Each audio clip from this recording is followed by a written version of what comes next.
Tata si ai malifaifu tong fitinga mo full walto sanga ngai lalo. Le Shine Dental. Hafio mai loa ila 575 Great South Road Manukahu. Telefoni 255 255 Shine Dental, your smile, our passion. E ia inga whapito. Taraflava o David Tuale nei, olo e whaafonga mai pēi le Radio Samoa. Tasi lima i watolu a mo. Samoa i manuia lau whaafonga ma lau whaasausaunga.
na o le Radio Samoa se furulima iwa toru a mo e tautuaina o e ilaungangana fitu aso le vai aso.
vivi atu i le li'i, vivi atu ia o tau au na le li'i, vivi atu ia le suafa o le li'i, ia whawhetai ia le suafa o le li'i, e amata mai nei lava a ia o le whaababau, ia vi ia le suafa o le li'i e afua mai le mea e alua e le la, e o atu i le mea e ngoto ai. Lo mātou tamai o le langi, e pa ia lava lo swafa. O mātou sapi au whamunianga nei tai au fau, e alai leo la fau ma le aso fau e au mai. Whaaso fia i moe ngā luanga o le loto e fia, se i o mātou a mata le aso fau i o lava vi inga lo mātou tua. Mātou pese mālanga ina lo manu mālore nei tai ao, vi i ma whawhetai i atu oe au ale taulanga o vi inga, ma le taulanga o le whawhetai ua te tau ma ono mea lava lea. Ona tu ina atu i ante oe, le tupu o tupu, ili nei lava tai ao fau, wa mātou wifo i ulumara nei tai ao, ma whape atu, e le lei oe lo mātou atua. E pa ia lava oe le atua sili ese, o le atua mamalu, o le atua mamana, o le atua ifo o ma iai o mea na e whaia, e le ai lava ma se e tusa ma oe. O le atua oe ma lia i mana oe me le lei o malava, o le atua e soifua ma le vavau e o le whavavau. E tu maula walofa e le li liu lau whamaoni, ma la wanga le lei, e o atu ni ngata anga o mea malava, o le atua lava oe, e la e vi ingo le mamalo o le atua oe puru le matanga o fie. Ta mawhawhtai tele, lau mea lo fora o la fau o mātu maua, ele nei fo i tai ao, whaftai lua lofa o mbori matai te maile fo launga le tino le nei tai ao sengi, o e whapopol ni aso fau do lato si fua mora mātu ni yola, mātu au lia ni as tofi o sfulu ono ia yaso i ulai, mātu fo launga o le nei fo i tau sanga, ia o le mātu malanga le nei aso, o mātu tu nātu i o ao ta mawha mora mole, si e tau taile mātu fo launga le nei aso, wa au no lava ma oe, e lei lava ma se mea mātu te whaia, ia au li tia whaiwa le awhengai fo i mana tano. Ile nei asa fau wa e au mai, mātu te talo pēma mana tua le tano pele i Samoa, anga le lein whaamoria le tano. Samoa e whaavai i ante oe, whaamoria i te tai o Samoa, e le whionga le au maro le malo malana masiofo, whaamoria le whionga le li palimia ma le whainga malo, ia whapenana i o mātu ainga umamana i o mātu te ngate i Samoa, ma so se tafora nei ke lope o lo alala ma pāpā au ai.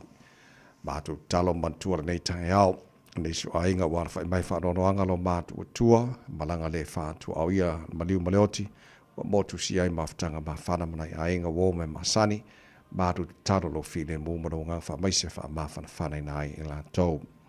Maruia le tu malu mo panga mara tapo inga, na ia mātu mātua tu asin sino Samoa, i malu mahota malawara ni asom so sino whango tau sia i la tau, te tolo ina la tau le mawhana whana loa loa wha isia pero la tau si fua laune le tino, siri lama i le nganga.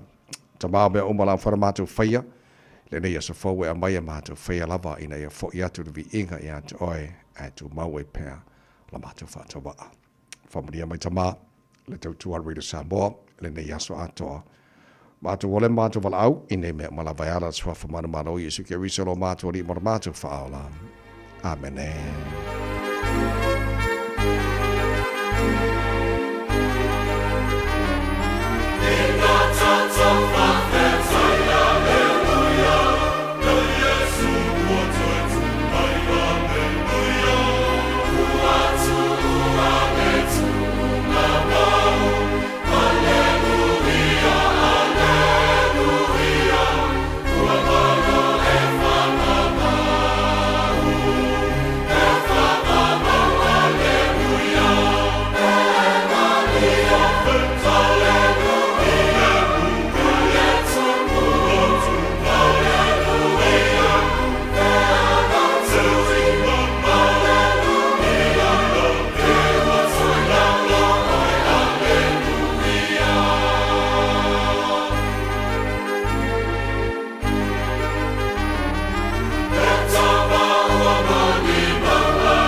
Ina tātou whawhetai o le vi inga le atua langina la whaipese ko li si whawhai au I mālua le tautua mo ara Radio Samoa o tātonu ia leitu lai ono.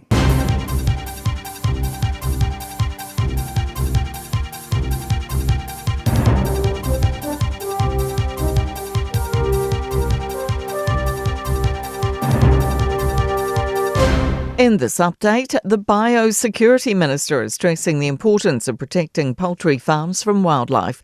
A sub-Antarctic seabird found on Wellington's Petone Beach last week has tested positive for the H5N1 strain of bird flu. Andrew Hoggard says the government has been working with the poultry industry to develop biosecurity and resilience plans. He says the virus can be very destructive if it makes its way onto a chicken farm. Effectively, the bulk of them are going to die anyway, and you'll need to basically sanitise, cleanse the whole facility to be able to repopulate it and get started again. Officials say the risk bird flu poses to humans remains very low, but stress not to touch infected animals. Regional flights in and out of Auckland could be affected by fog this morning. Fog restrictions were put in place about 11:30 last night, lifted about 1 a.m. and reintroduced about 3 a.m. A climate scientist reckons it might be hard for councils to plan for the next 30 years of climate change risks without more government help. Climate Minister Simon Watts is amending legislation to require councils to make long-term plans for at least the next 3 decades for climate adaptation. Councils will also have to give high-level cost estimates and provide potential funding mechanisms. Victoria University's James Renwick says it's positive to legislate for long-term plans, but this appears to be without much guidance. So each council's doing its own thing, and each council's kind of left on their own. Meanwhile, National says Labor must take a clear stance on rates caps, with the government planning to introduce legislation before the election. Labor's Chris Hipkins has told our newsroom his party's yet to decide on a position. He says the policy is good retail politics, but adds councils will need to find ways to fund core services. Local Government Minister Simon Watts says Labor has previously indicated it would vote against the legislation and doesn't seem to know its policy. That's news. In sport, Thomas Tuchel knows his England side is set for its greatest test of the FIFA World Cup so far in this morning's semi-final against Argentina in Atlanta. Tuchel admired how Lionel Messi has marshalled the defending champions through the tournament, but maintains they want to take control of the match. Given the history between the two sides, he's expecting a spectacle come kick-off. An intense match, we expect an emotional match. I expect a match with a lot of momentum swings and everything else would surprise me. Kick-offs at 7. The International Cricket Council has confirmed an expanded 14 teams will still feature at next year's Men's One Day World Cup. However, only 12 will compete in the main group phase. That's sport. I'm Jodie Gill. Ua na ole Radio Samoa se furulima iwa toru a mo e tautuaina o e ilaungangana fitu aso le vai aso. Bobone tai ono whaatalofa mo whaawheloa i o te whaatulima fo i lewa tele ma le whaalo alo Samoa la tino pere pa ia ma le mamalo lau whaafonga angara nei tai au sengi malo lava se fo ma ia whaamalo fo le tino le whalau tātu o ia ame whaatasi vi inga le tātu o tua o te tau mora mea lava lea. Sula le lofa le tātu ma tai le langi e wao defo o tātu o lila nei aso o daso whaia le tua tātu te ori ma tātu fia iai whaafatai le anga lei o le tātu tapa au siri le langi le fo mboli malo tau sui fo mana mātu malosi o le o tātu fisi whaia manua le o mala e le nei fo i tai a fau alo fo mai do tātu o tua tau tai tātu fo launga o le nei aso ma tātu fo lau le lalo na lofa o tātu i nei fo e stofi se fulu ma le ono ia aso i ulai o le tātu fo lau ma le lua fe lua se fulu ma le ono usumai no whaafonga le porokala me maro le tai au Ar Radio Samoa fe nga ngalon mananta shava duol of social mai sini on ta Facebook ma YouTube or Samoa sera tasi ma te mo fe pesta Algel Sio o to ona nei te vai meni te tuina e se pai le tu la se fulu e le tai nei se fo maria ma no so nei tai fo ma ma ia fatalo fatu fo e lau se sunga malo le langi ma mai le nei fo ia se fo Samoa la tunu pele malo le so fo ma wa le nei tai au fo malo so ne ke fa ko le pua o ari o kai a ori io e ko ka Feri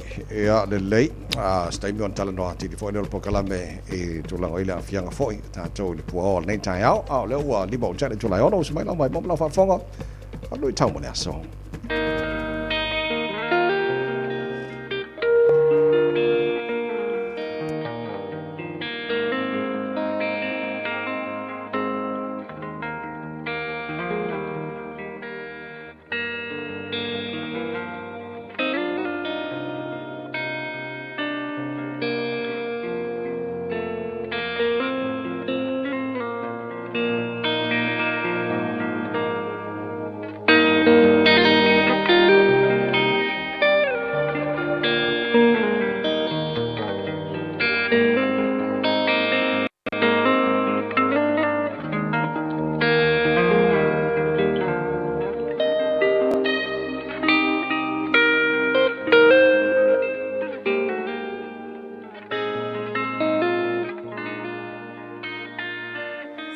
tau mō le aso.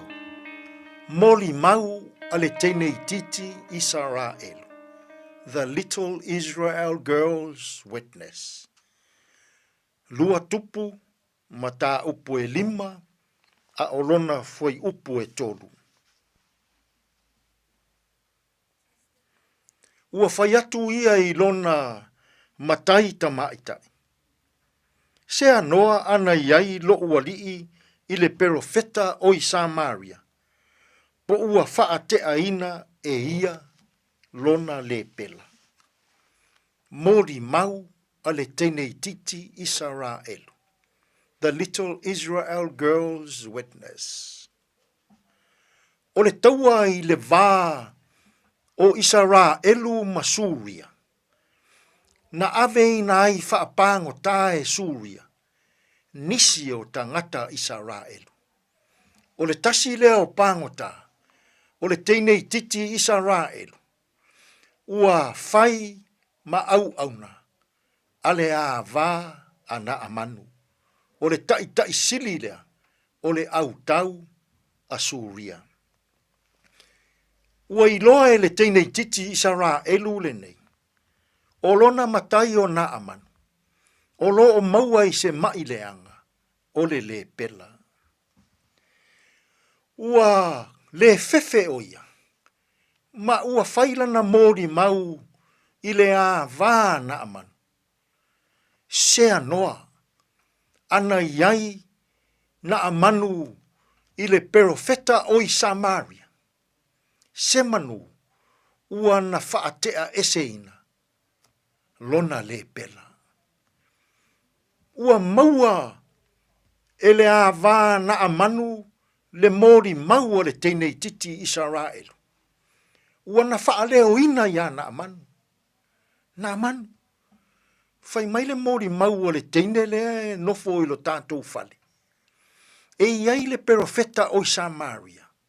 E mawhai ona ia whaamamaina lo le pela. Ua whaaleo ina e na amanu I le tupu o Suria. Le nei tala, ma le nei mori mau. Ma ua tā pena ina loa e le tupu o Suria le tusi. Mani mea alofa. Ma au wina atu loa na amanu I Israelu. O le mori mau o le teinei titi Israelu. Na ma whaaola ina ai na amanu. Mai lona mai leanga o le pela. Ua talia ele a vā na amanu le nei mori mau. Ua talia na amanu le nei mori mau. Ua talia ele tupu le nei mori mau. Le mori mau ale teinei titi Israelu. E iai le au na le atua. O loo I Israelu. E mawhai o na whaamamaina. Le pela o na amanu. Samoai. O se lau ivas fulu ma le ono tausanga. Talu o na mori mau le e kālesia. I a awa lofa ma le whaaola tanga a le atua.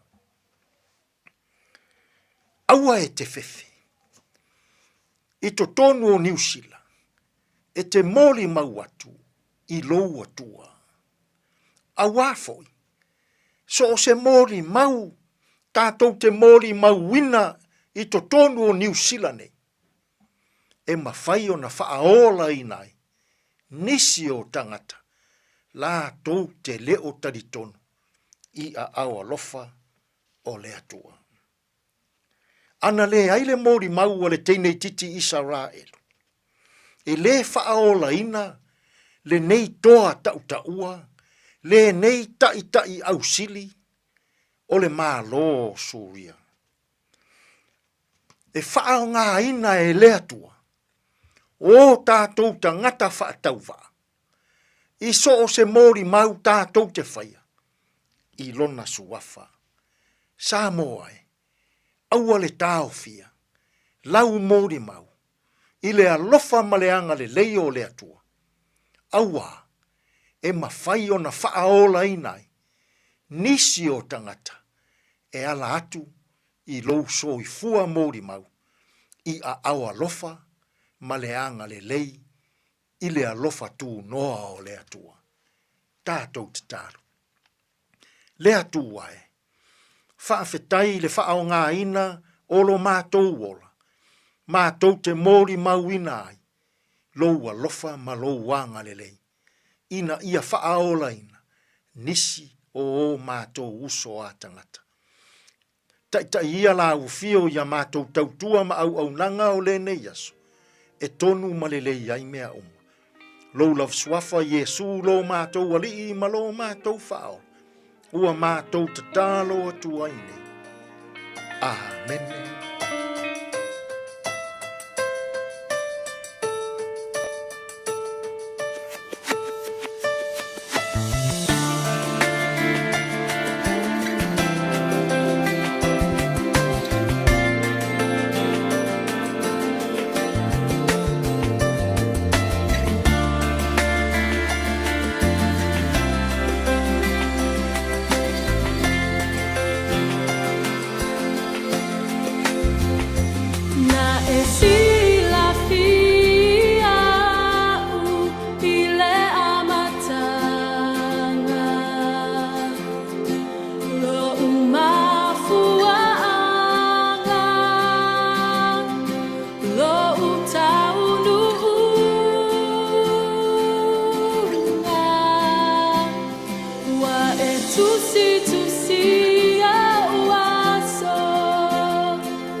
Ulu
East Chapel Malbese Sili Oe in a was for fit to love Janelle to lie on all the Porclame Manuel Time Radio Samoa Nato for along on the Christian Savings Malay Enterprise Motor Group in Madukau Elene for Italian phone and Midu John Fanga Solo Tara Musica Sweet Faith Loy Fafi or the Italian Fasiba all time Malulu Malas Alpha Letura Lucy Juju Bangar Wega all the day for Italian phone Joy Quater Fit to Ele Time they mana Fa Bonomiso Tammy or the Tana Porclame Areto Oleola Tato Manuel Time for Nata Penamilison Pasta La Fire Copa Modern for Stoffy today in history Tano by Parliament to put us as Furono you like Ele Teno to Sango Baba China Fitu Ele Town name for Ponga folding Al Protania Patan Fitu Tano Pocala for Na Mataya Le Tayala Stoffy Semo one Tano Baba Ipo Amalunga Ole Awara Natai.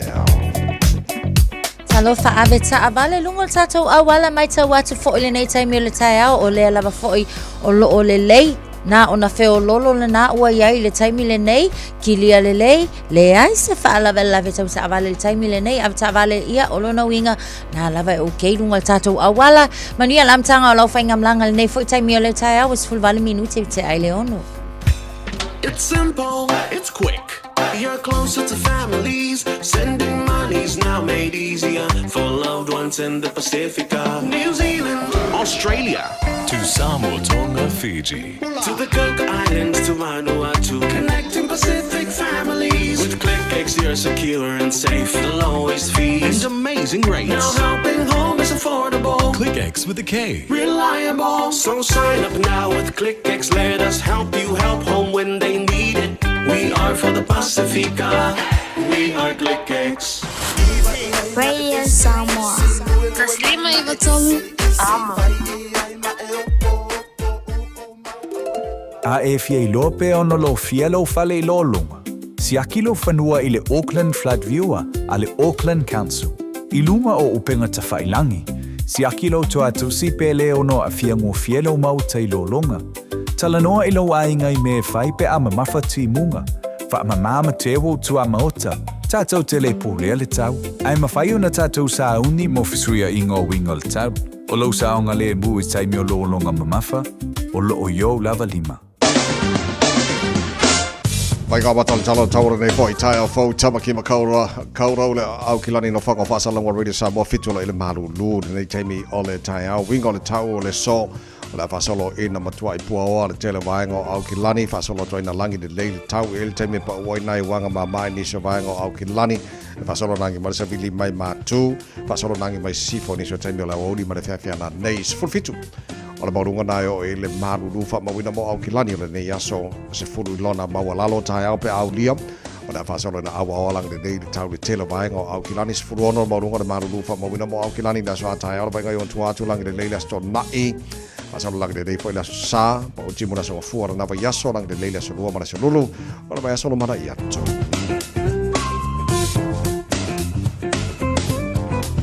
Tala ia te oe whamaunga ale a vai tau tu na maire nei fo i taimi ole tai au ina walua se furu lewa te adele tu la e ono Don Bosco lo sur whanga tala ina whawhi whianga rida Samoa nei fo i tai au fau ne tunu anga tu tamanga wenga o tai au mana ia pe a lau sina 5 minute pes 10 minute va vela usu oka se pua ora kai au ke o e kua inga wenga nei tai au maria whaiva ne stofio pesele boe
Whawhiwhanga tai au na walua se fulu male ono minuto la wate ai ne le tulai ono whamalo whawhtaito te rena nai tapa anga leo whawhilai whatana whamale tai au ngal mana i le tapo kalame ia ki ora whamtama ki makaura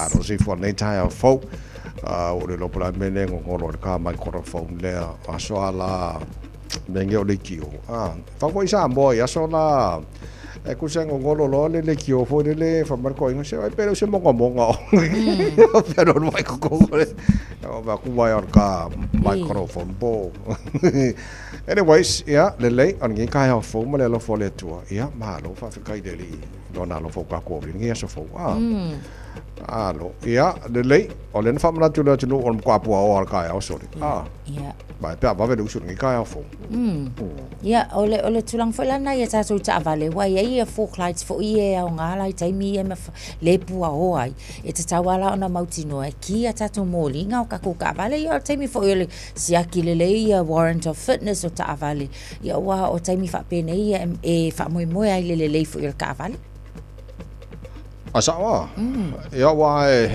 so ke fa ko pu o le ka ko so le kwa ke le al pu o le fa nga ka ko ti lo atu le ia ina ia fo I lapta inga mola to le malanga a fa pe le ke sa nge po la va le o le lapta inga o ke lo le ta punia po po la fa su tasi ele no fa lo atu na ta punia va le to tala le tasi va veao ia le fo ko ka punia fo tolu nel va veao a fa pe la e fa mo po la va le nei tai mo fa mana inga domestic flights ia lo winga la tawon na vili board company va le ia ke le mara mala vale le wale ta punil te lo flights for ke wa fie fo ma mala ia mala sa mo ia pa ngo le lo lang pe ta ua la vale siaki mo ia e ta wa nei va ngala mo ta tok e le nei tai au fa mo le tunu sa ta no nei va ia so ma va ngal man a fianga Australia mele o le afama ile o le bird flu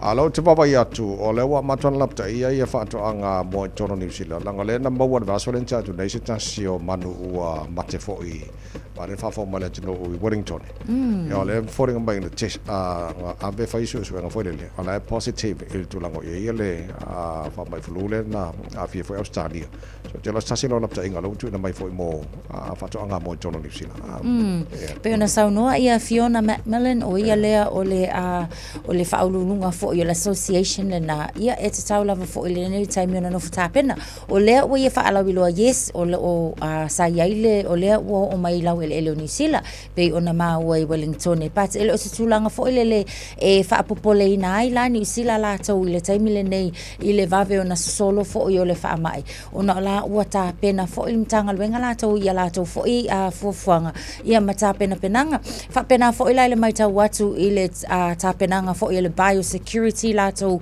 i le taimi le nei o lea fo i wasauno le minister ia Andrew Hoggett o lea ua ta pena e moni lava fo i o le whaamai le mawai ia le manu lea na mate o lea sau ma le virus lea o le H5 flu ia o lona winga o se whaamai lava fo i e ono solo but o lea e le lei o wa lava ta pena fo i tanga luenga e mai se la foi New Zealand la tau i le talia o le nei foi fa mai le o mai New Zealand o okay of o ko nga fa mai le o ko ngole pa mo ia e mautino e fa le au ngai na mala e mama ke ma mo ia lo na winga e to e foi lava foi ko e kilingi fa mama a to le loto ia ona to e tau amata foi le ona to e matale fa to anga pe a fa pe o le aso solo le fa o le polenga foi le mo New Zealand ia fa pena fo lalangi atoa wa o mau e fa mamonga ngamanana o afo e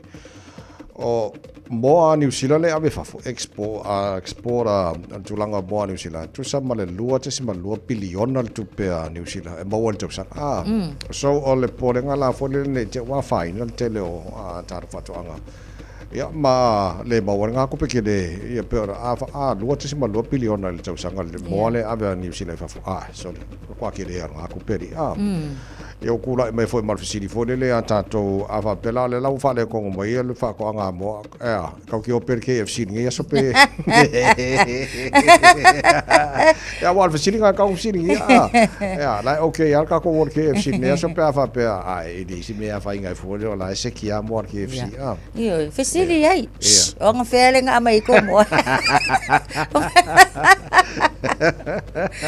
ai sawa awal por ai fialo al KFC ngai la se ka ko alu val malo si Tado pensini e mau o te lo to pitonu a mato sifo sorry e de yo le fo ko o fo ka pensini la kala por ko kala a te lo po de ngatela de fo inde tulangi ya ona le o mau tu wal tulanga le va America ma Iran ile Strait of Hormuz le telena sa mai va fo e mo mai swa ulalanga ya to e tu sai fo yo le faalinga fo yo le US correspondence Richard Arnold fo le na tala no ma Mike Hosking ile breakfast show o la nei vam talanga enga le kolu se lau tolu se fulu va na mafai ona o SMA ile Strait of Hormuz ila na ye tilo o se numera mawalalo telelea mo atunu umalon o longa wingala e awala ka ko ile ka posi fo ile ia male uti swa o lona wingala e tata uti tilo lava fo ile alu fo ile policy itanga ile tawo le pensing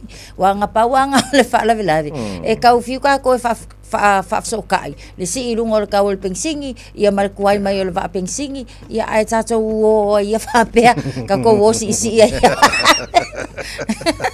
ai sa sole okay, fai aku di awan mena le sa oi le lo mai Beyonce le mele le mele ma fakia ko ka ko ngipi ko la ngale ya ole atato baba ya tili al mena wa pa mol ma ko piko ngu ke lo le Octane 91 ya la ilunga le lua baru fiku e karsiering ya skofi wa pe as kofi ole tultuli ato telefone le pa wol pensing ya karsie pa o mai lalo ele ne ya skofi ya al maurunga na le nai mai la son nafi la mai la matangar va so la ai lungo le lua baru iva ko ki kia fo ko or ko ka la el Octane 91 sole fe rim kwam ko ki ali fa talo fa pasil nei tai au to tele yo pasil fa talo fa mai telefone na vil mai ni so la waru la ko malanga la ma senga la ku imang ele aru ka ka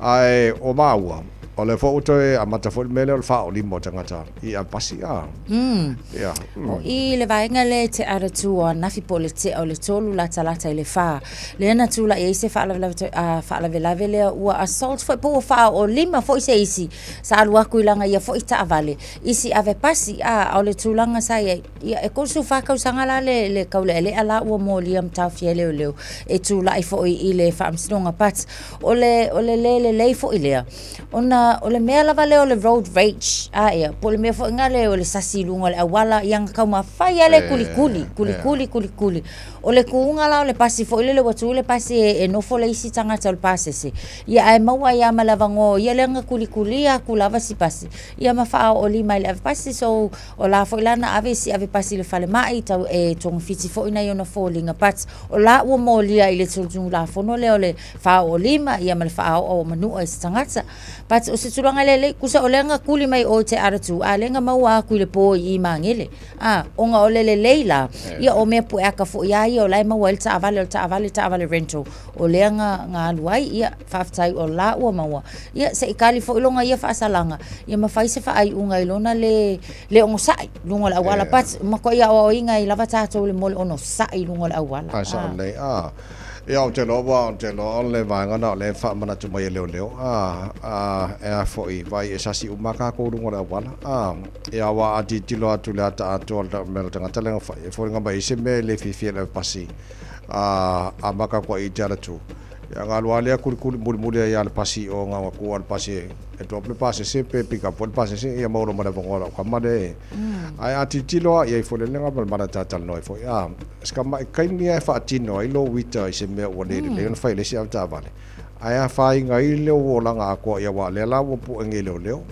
ia a fa inga nga luenga ia pe fa pe la fa inga luenga a fa inga mafkanga bale ko ru mal fanga wa ke lo por alfa sananga le la ene wa fa mai lo te mo kwa ide ma se bango ma ko wa bango tanga to le fa olim e tanga to lo nga lu public transport ya ole ngale lo ile ka ko por al mo le ai so a ya lu nga lu nga nei le ta e se me ke le fi ai de si ave ka va vai o le toa o le taima lava le ona sa io e le leilna mo loko fa mangalo ia ngai foi kai au io e ai o kia lo kuri wa kuri ngai la ia penga se mingu ke fa ki ngoi lo le fi le saf ka ba ai a fai ngai o mono ai ngomale o langa ako sa o le tavai fa tu ai foi fai malu tau mo la tu foi le lo le la vole on sa ilunga la wala on sai sa o ka ko por kalami yeah. think a minute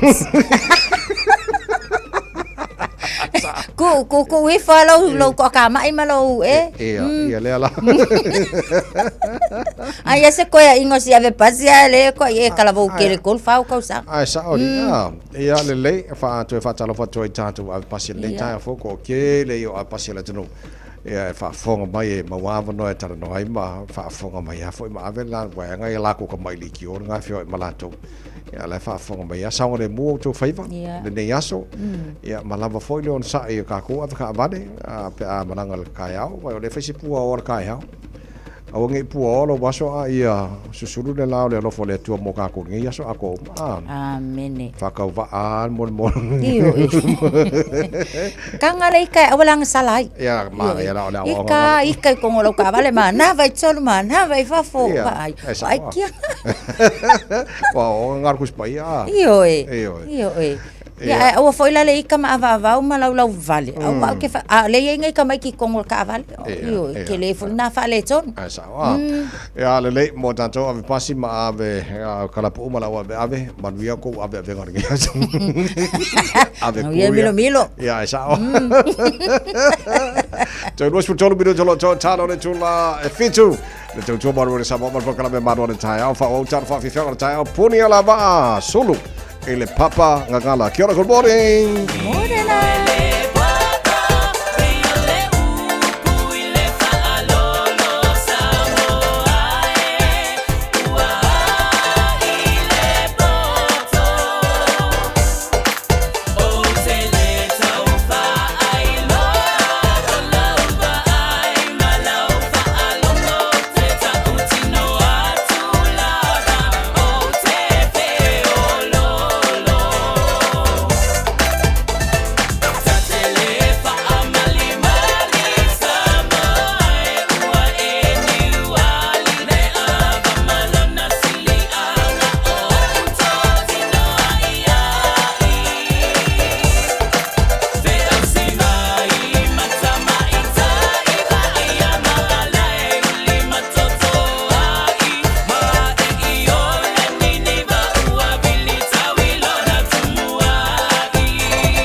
Radio Samoa. Taslima iwatolu amo.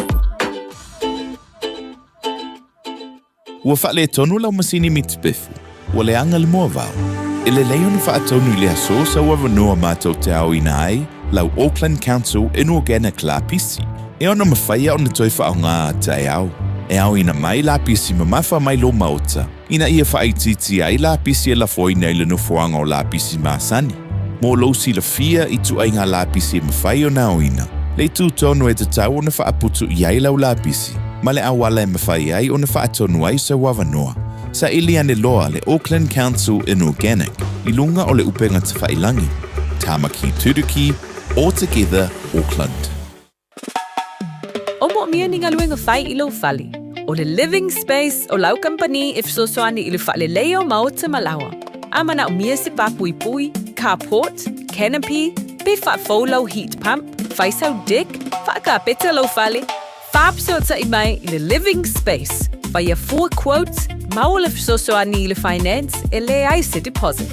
Vili mai loa le living space i le o valu se lau, 5 whaono, 5 valu wha, o valu se lau, 5 whaono, 5 valu wha. Hey, don't be that guy, or that auntie, ignoring a sore throat. This isn't just some drinks and lemon tea in your sweet situation. Untreated sore throats can lead to rheumatic fever. Nobody wants that for their family, eh? Go get your Pepe's sore throats checked at your GP, school nurse, or pharmacy.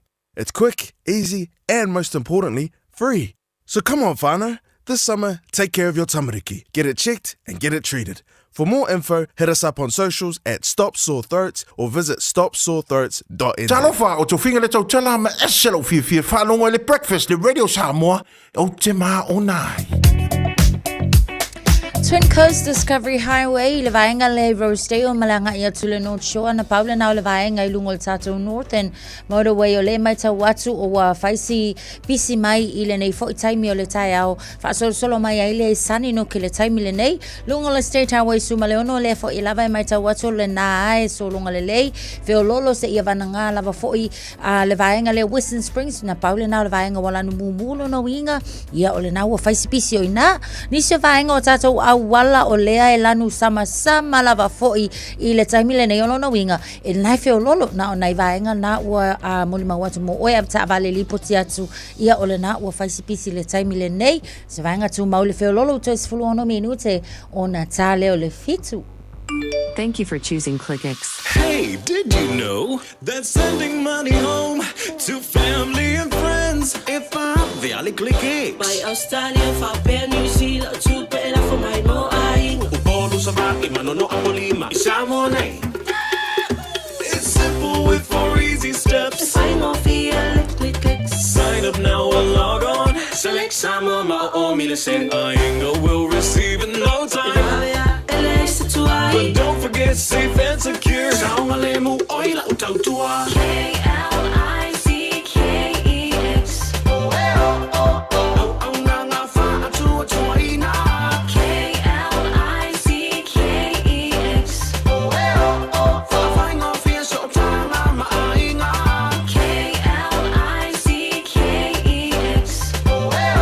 Supporting Samoa with our very best. We are ClickX. Talofa lava o le si'u fofonga le nei o Samoa, le Radio Samoa. Bread of life sent down from glory. Many things you were on earth, a holy king, a carpenter, but you are the living word. Say it now. Come on.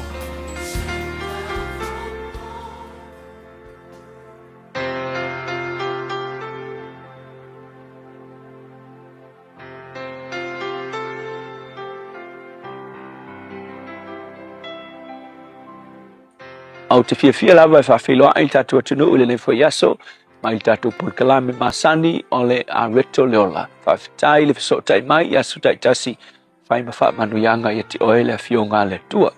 O le whaalinga lona mata upo tolu e iai whasi whai tau ta ua so o lava e whapea ua o wiloa au ngaluenga.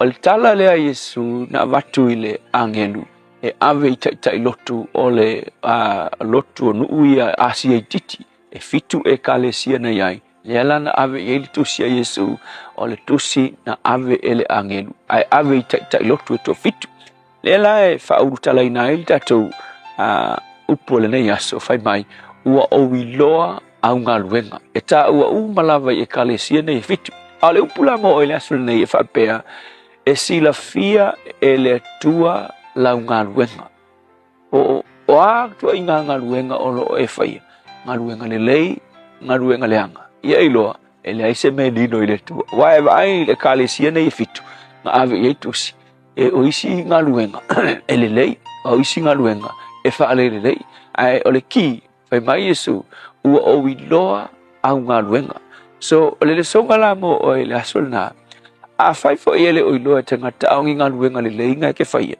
a fai o lo e ngā lue mo le lei o se potpotonga mo le lei o le ngā luenga le tua mo le lei o le malo mo le lei o ni nuu ai le o acknowledging ngā mamana ia o e tangata i le ngā luenga le lei ngai ke whaia e lo e tele tangata whapena tele tangata fo i o lo ngā lulu e ta ul whapertania ngā lulu e tua le pupuni tua inga tangata fo i e ke le me le lei o lo la kou whaia mo le manuia lau tele o tangata ai le o mawhai o ngā ali mai i lunga e se tangata la ali mai so tangata la whapenga a whai o e whaia ni ngā luenga le lei ai o e tau whawai o ngā whapea e le ia sisi o whawhikai mai pe le sisi o iloa mai ngai me le lei se whai le la wawai whai o le upu mo o le asolangei aua e te whawai wai whaawau ngā luenga le lei ua wala au inai oe a wafo i la o le kiringei whai mai le tala Yesu ua o iloa au ngā luenga e lei se me rilo i luma o le tua me lunga lua whaai tete i motives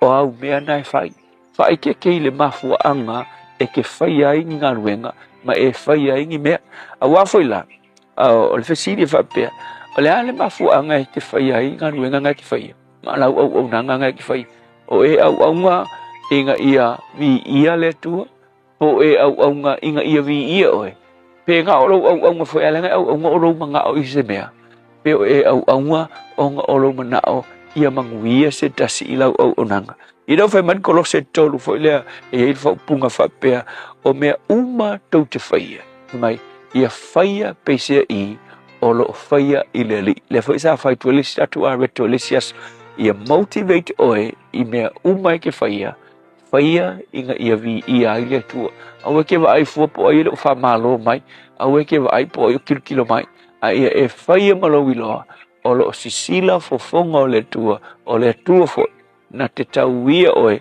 e tusa ma motives ma mea o mafuai ona e whaia vai lai a Iosefa ele iloa e sesi le wha maongi o Iosefa ai te iloa so se kai mirawa ia Iosefa ma kui ngai o ia ngā lue tu e Potifara ngā le avanoe ngā lue ai ngā lue wha maongi ele i vai ia Potifara ai alu Potifara ai sau Potifara o ka se wha maongi Iosefa ia si kia e Potifara ave le whal pui kua inga se sewe wako whal pui ngā lue wha maoni foi ma fua anga isea o ngā olonga sila fia o lo si sila fofonga o le tua ia te ia wafe mai le kia foi upu o tala Iosefa sa iai le tua ia Iosefa ok lola o longa wha maongi ma motivate ia e whaia mea sili e mafua mai o lona iloa o lo si sila fofonga o lona tua mo oi foi le aso ngei e sila fia e le tua haunga luenga umanga e whai o lea ia e wha maongi awa e tauia e le tua ngā luenga le lei upalava le tua whawhitai mātou i loa e le ai lava se me lilo i lau sila whanga so se tasi lava o longa lue so se potpotonga malo e kalesia so se nuu a o longa lue le o iloa ngisi a o whaia molo vi inga manuia inisi se e wha manuia ia te ia ona o Yesu amen.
Maori lo la fon pese mala pese la heart of worship fa mai ai le tato proclame a reto ole ola nei foi tai fo ino o te famino to to le talo le to la fito na so sfrono yu lai wa mena to purne ya so to sango mavai.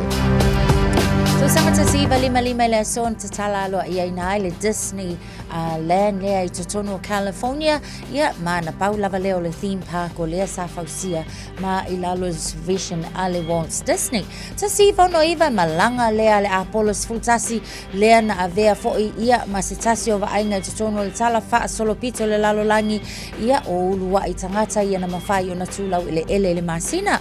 Ta si iwa fitu iwa ia na avea I loa Saddam Hussein ma pelesitene o le malo tele o Iraq mo le lua se fulfatau sanga ni sina o mena va aia ile nei fo ia so tau sanga o ma vai Tala falava o le siu fonga le nei o Samoa le Radio Samoa.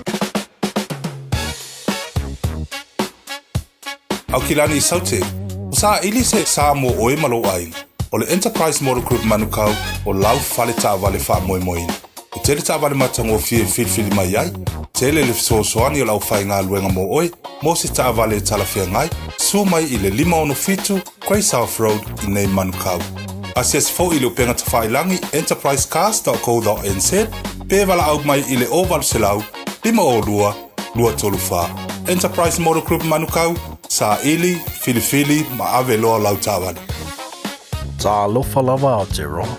O le tala fia ua whaiti te nei tausanga mai le ono sa fulu 5 tausanga le matua o le soifua ua whaatino nai po le kalame o siaki ma wha ata o le kanesa o tau fale. E le esenga le winga tele te whaia. E au lia lo le 5 po le 5 tausanga le matua o le soifua. O le alafo fua atu I lau pusa meli ia le pusa mo susu enga ma wha ata o tau fale ma wha manu I atu lo waso whanau. Ai o le vaenga le leiai o le a maua fua pusa ma mea whainga luenga. O le whaatino ina o ia wha ata ma suenga e tai lua tausanga ma lafu atu. Se ia o lava ina I e au lia le fitas 5 tausanga le matua o lo soifua. A vave I loa ma maua a unga o le kanesa I le amatanga. I suenga ma wha ata o tau fale.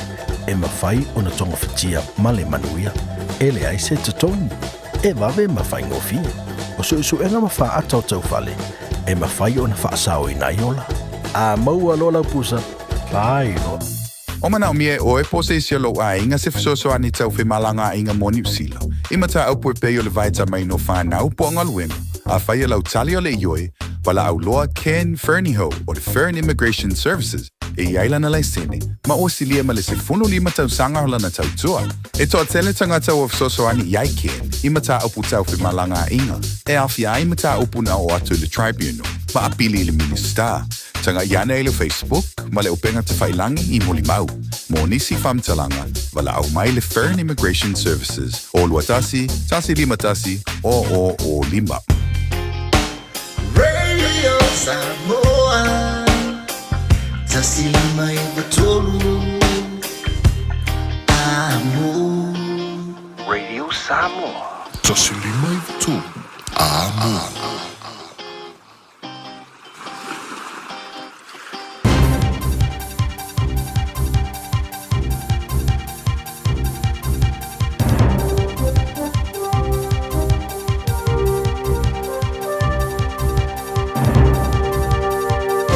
In this update, the Biosecurity Minister says bird flu is probably here to stay. The H5N1 strain has been confirmed in tests on a sub-Antarctic seabird found on Wellington's Petone Beach 5 days ago. Officials say there's no evidence of widespread transmission or any risk to humans. Minister Andrew Hoggard says it was inevitable it was going to arrive on our shores, as New Zealand was one of the few places in the world it hadn't reached. Everyone else has learned how to live with it. We're going to go through that process as well. We've learnt from things they've done, so I think we're probably going to be the most prepared in the world to be able to live with it. Hopes councils get more information from the government as they're tasked with making decades-long climate change planning. The government's amending the Climate Change Response Act, requiring councils to make plans of at least 30 years for climate-related risks, including how plans might be paid for. Victoria University of Wellington climate scientist James Renwick says this comes with no national direction and seemingly no more funding. It will be better to see some support from government to help to make it happen. Otherwise, councils are just going to be between a rock and a hard place, basically. Air New Zealand's outlined new goals targeting punctuality and reliability. It measures a flight's on-time performance by arriving at the gate within 15 minutes of the scheduled time. It says it scored 86% last month, up from just over 78% a year ago. The airline assures the improvement's not just down to the flight cuts made in recent months. Women are being urged to take online exercise advice with a grain of salt as researchers debunk several common claims. Otago University researchers reviewed popular advice around fasting, hydration, carbohydrates and protein and found most claims aren't supported by science. Co-author, human nutrition professor Catherine Black says some studies used to support them were based on animal models and don't reflect how the female body responds. That's news. Ua na ole Radio Samoa se furulima iwa toru a mo e tautuaina o e ilaungangana fitua so le vai aso. In sport, England and Argentina have kicked off in the second FIFA World Cup semi-final. The winner meets Spain in Monday's decider. The Warriors continue to bolster their roster for next year's NRL season, with second rower Kurt Capewell signing a one-year contract extension. It'll be the Queensland State of Origin representative's fourth season in Auckland. Capewell's trumpeting the club's wider depth, proven by several players stepping up over the past month due to absences through injury or origin duties. There's not many in the league with this much talent, so I thought it was a great opportunity for those guys to get some more minutes under their belt, stand up and lead when they needed to, and we've seen them do that, so it's a credit to them, and yeah, hopefully they don't lose that now and keep working on it. The Warriors host the Dragons in Auckland on Saturday. That's sport. I'm Jodie Gill. Radio Samoa, tasilima iwa toru a mo. Avatavale via to Ultimate will face a piece for your tato, Lungal Tato Northwestern Motorway on the eastbound Anga Yatula Taulanga, Yaulena for Iwa Amata on a piece and myself for it to Attitude Waterview and Point Chevalier, Ile Taimilene, Fapena for Tato interchange now Point Chev, and myself for Patiki Road, yeah, if Apenala Mata was for Ile Tato Tunnel, Waterview or left for Iwa Mata on a Sicily traffic, Ile Taimilene, on Isovanga, Goodwood Heights, Ilunga Ile Vanga Lea. Goodwood Drive, Fasol Redoubt Road and Everglade Drive, Faisi Piso Tato, ya Maiselanga Yatu for Ilunga Ola Tato, State Highway 1, Ile Taimilene, so northbound towards Manukau City Olo Faisi, PC Ile Taimilene Ola Taiao, Manukau City Centre, Lefo Imaita Watu, Great Ilunga Great South Road, Faisi PC, or Weary Station Road Olo PC for Ile Taimilene, Davis Avenue, Fapena Lambie Drive and Cavendish Drive, Lunga Ola Tato, State Highway Lua Sefulu B olo maita watu anga yatu iwiri maangele male malaiva alele taimile nei faisi pisi mo tato slow down tato Hill Road le taimile nei ile anga yatu fo ile na ilungo le tato State Highway 1 ile taimile nei le taiao Perico Welo faisi pisi mai on Great South Road fa Penala Manuroa Road and Walters Road I Takanini Onera Road, le tato toyanga yatu le faitu atu le nai matu. Onera Road on Northcote Ponto le maita watu faisi pisi le taimile nei city bound. Paule nao le vaenga lo maita watu faisi pisi na. Oiso vaenga le na lava fo iai feo lolo le taimile nei Rosedale. Maita watu southbound from Albany and Rosedale towards Constellation Drive and Sunnynuk. Pauna nei vaenga le na fo iwa pisi le taimile nei. Avtabale manu yetse le lava au fainga malanga ma ia saunga le mua mafuta mai malu le taiao 5 minute o te ai le fitsu. It's simple, it's quick.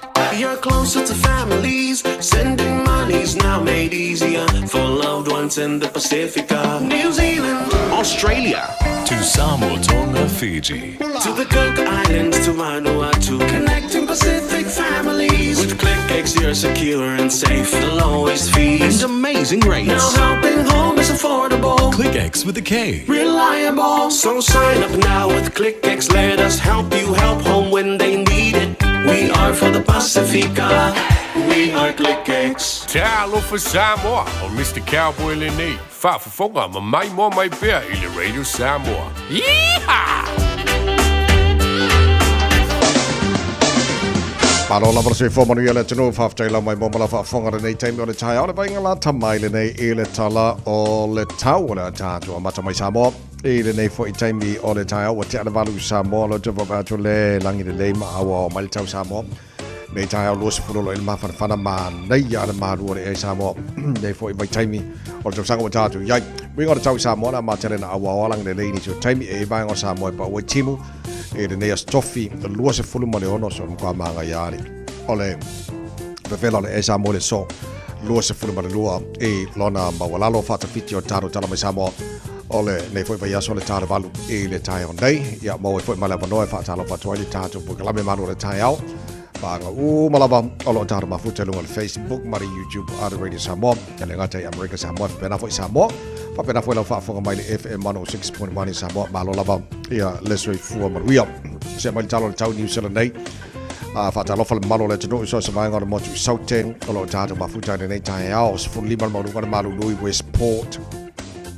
Pa o timo ni so taimo le tai o nei whaasora langi le lei e le fiafiana nei sifuru maulunga le marurui Wanaka o le whaasora pa o timo langi le lei foi i le o lima le fiafiana nei whaasora langi le lei le tau Timoro sifuru maulunga le maruru le so whaasora foi na una i wanga langi le lei le tau Queenstown sifuru maulunga le maruru le so sifuru maulunga le marurui Omaru pa o timo langi le lei foi i le o lima le fiafiana nei sifuru fitu maulunga le marurui Nelson whaasora foi pa o timo langi le lei ele so langa fasolo langa de lele tau I kai chorus fulona marunga de malu lu langa pa utimo dei le babiao malu si savili mai si fo invenka go fulona marunga de malu lu ora ne fo yaso so fan marunga de malu lu Greymouth fasolo pa utimo langa de lele fo ile wa uli mare fia na nei ola fasolo ina pa utimo langa de lele tau Alexandra se fulona marunga de malu lu se fulfito marunga de malu lu Blenheim fasolo langa de lele tau le so Dunedin langi de lele tau mo to le so se fulona marunga de malu lu ya male ayo ka restete malo la verse for maria nei tai au fo fasolo langi de lele tau ele nei fo yaso sfutolu al marunga dal malu lu fa ma wina mo ka restete le so Tara baba ile motu I matu le pi tola vadunga motu I matu pi tola New Zealand fa sora na awa kai taia pa utimu ni so taimi sfulu vadu morunga de malu le ea fa mawina more nei fa yaso pa talo fa malu le tno so se vai nga le lo mo Wellington o tara mafuta nei taia malu la versi fu maruia fa sora pa unai timu langi le fo de tau ele so angi bari ma se vidi mai matu si sifo sfulu lima o maurunga dal marulu fa mawina mo Wellington ne so sfulu valu maurunga le malu le ea fanga rei awa pa utimu ni so taimi ora nei fo yaso fa solo na awa ora tau tauranga sfulu fitu marunga le malulu fa solo ina pua ora tai hau telo vai ngo taupo awa ora tau sfulu tolu marunga le malulu le so fa solo na awa pa utimu ni so taimi langi le fo ila ori ma le fiafiana nei horoto rua sfulu fan marunga le malulu nei fo yaso sfulu ora marunga le malulu Palmerston North fa solo ina awa pa utimu ni so taimi langi le fiafiana nei Sfulu ono monunga de malu Neil Plymouth pa utimu ma mafatimunga de so taimi langi de leile fiafiana nei fa solo ina awa e ale tau le tela vanga nei pia los fulu monunga mafana fa son pa banga ya mai mafanga fanga ri o nei pia ri sfulu fitu monunga malu lu fa mawina mo Masterton pa utimu langi de leile fiafiana nei sfulu ono monunga malu le vin pa utimu ma mafatimunga ya ayo atu le fiafiana nei walangi de leile tau sfulu iwa monunga malu e Hastings awa pa utimu ni so taimi sfulu valu marunga malu lu Gisborne lang de lele tau awa ni so taimi kili no Hamilton malo se fo maria nei tai awa po awa po tai au fa solo ina awa le tau pa utimu ni so taimi sfulu marunga malu lu fa mawina mo kili no le so Sama ke makau rawa o kilani no whanga whasa lawa Radio Samoa ono lo ina malu lu nei taimi le tai au a pongi sa pe fafo fo mai la vai tau wala fa solo ina awa langi le lei fo le tau pa utimu ni so taimi e fa so lotu le fiafiana nei sfulu fitu marunga le malu fa mawina mo au kilani le so tai au pe au dia la fa so la awa langi le lei le tau sfulu ono marunga le malu tai au fa so langi le lei la sto na mana so pa utimu la so fua langi le lei la so lua mana so lolo na ya so luma na ya tu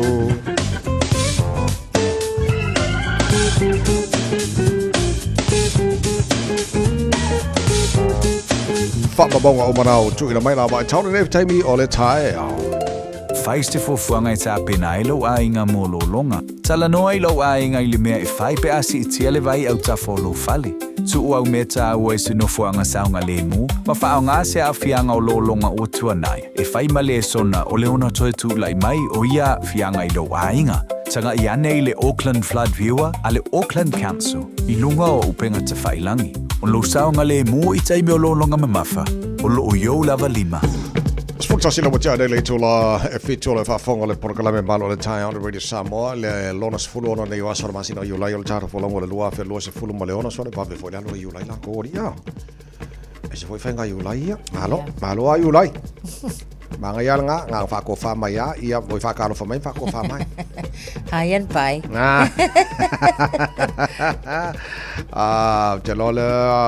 Jalole wa mata le semi-final mulmuli le World Cup of FIFA.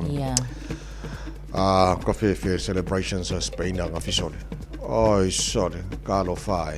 Ele ngata i oi Spain ai. Ba nga se so langi. Ka ko fo ngi usila. Sole ai. Ole mo ko kelo sapora Spain le ngiri. Ya fa pelal kai ole ngofel kalo.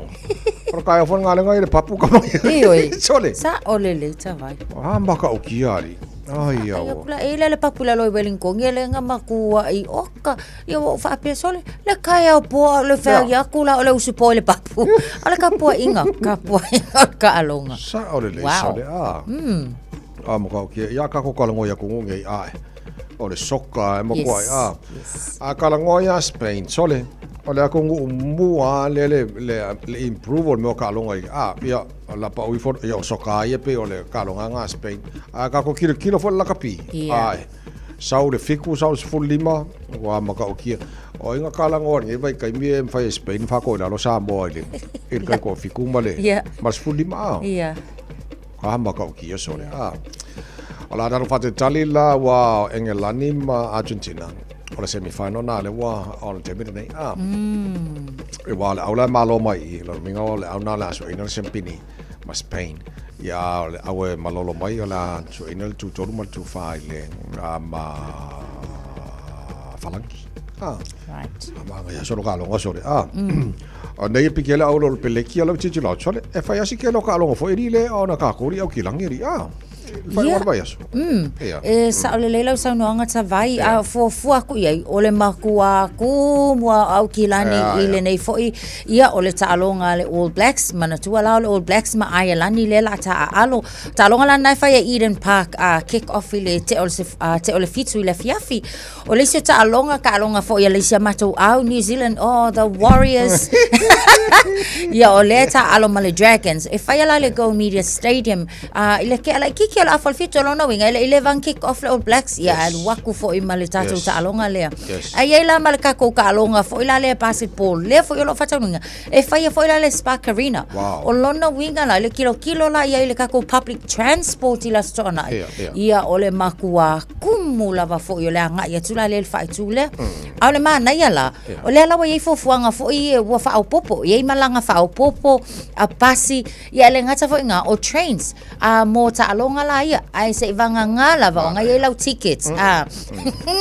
awole oso fu pe awol fe ke fu pe ala ise tickets la to uma la va ia tickets ia le ta alonga la le All Blacks ia la malanga fua fo ia a pasi ma trains anga ia to Eden Park mata la fa nga malanga nga ile tao le fa and then from every 10 to 15 minutes ole ai ongo fuanga la ia bus routes la ia Albany bus station Auckland CBD o Botany o Pakuranga ole silna lungai o tato North Shore ia la to stops fo ia po no fuanga ole kuku ai pasi mai lai I Constellation bus station Sunnyside bus station Smeals Farm bus station Akuranga bus station o ngala o kakula ia tickets o talonga All Blacks ia umala talonga ia ole ako ia fo imanatu fainga malanga na e luakula Eden Park o nga alu le North Shore alu East Auckland sawanga ile New North Road malu waku kongo Auckland CBD ole mana ia la na nei fo wiki eno la tato wanga ia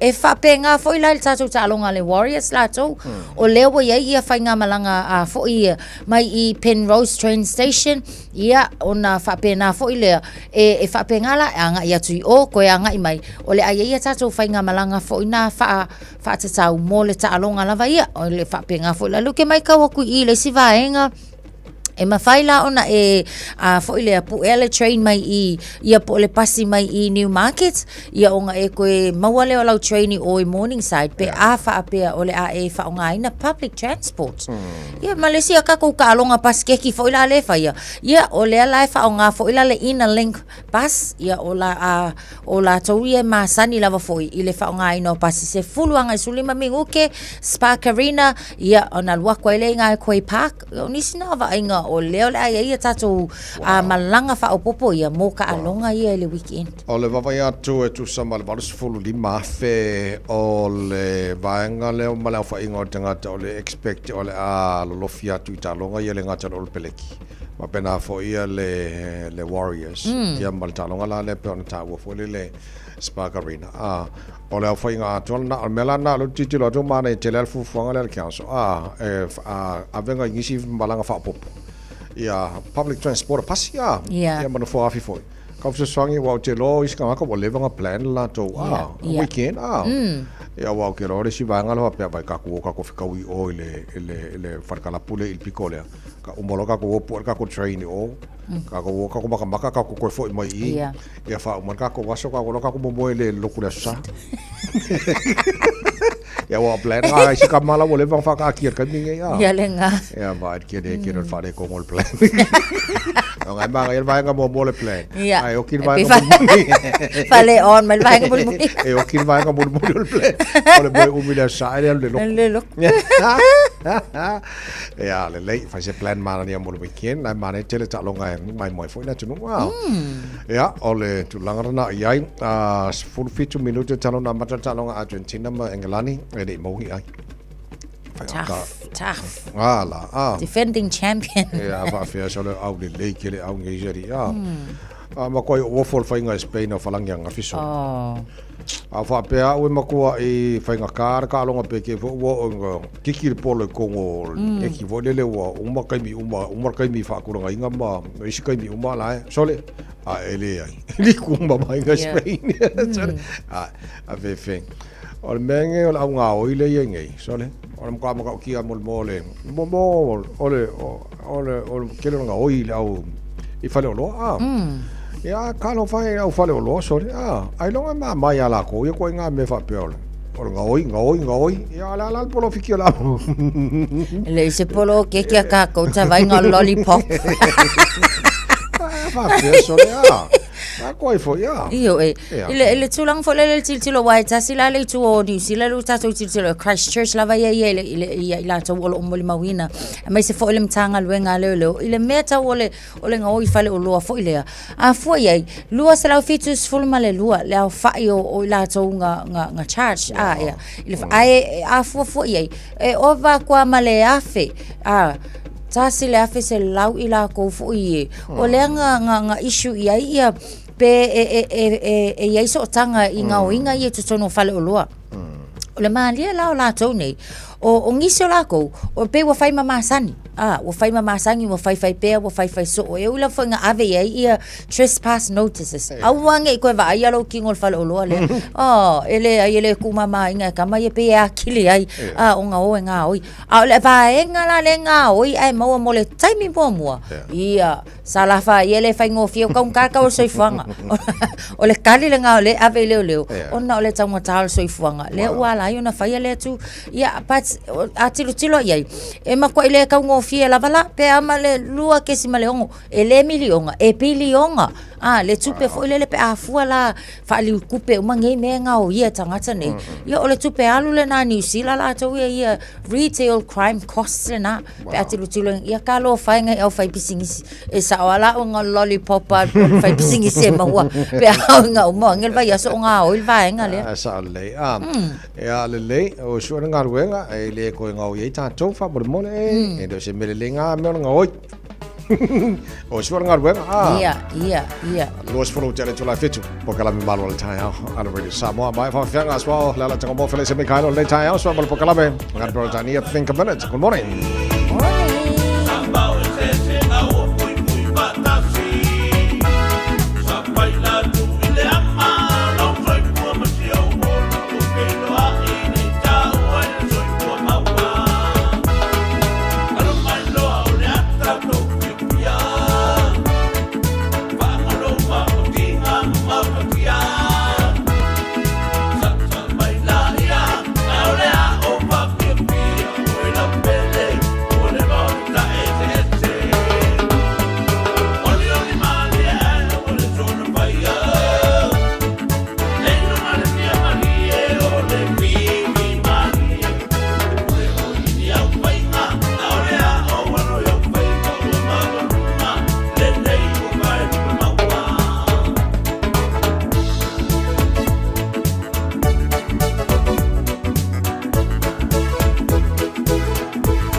falava o aola pi Mariner, mau belo li tio, i le Radio Samoa tasi lima iwa tolu amo. Just think a minute.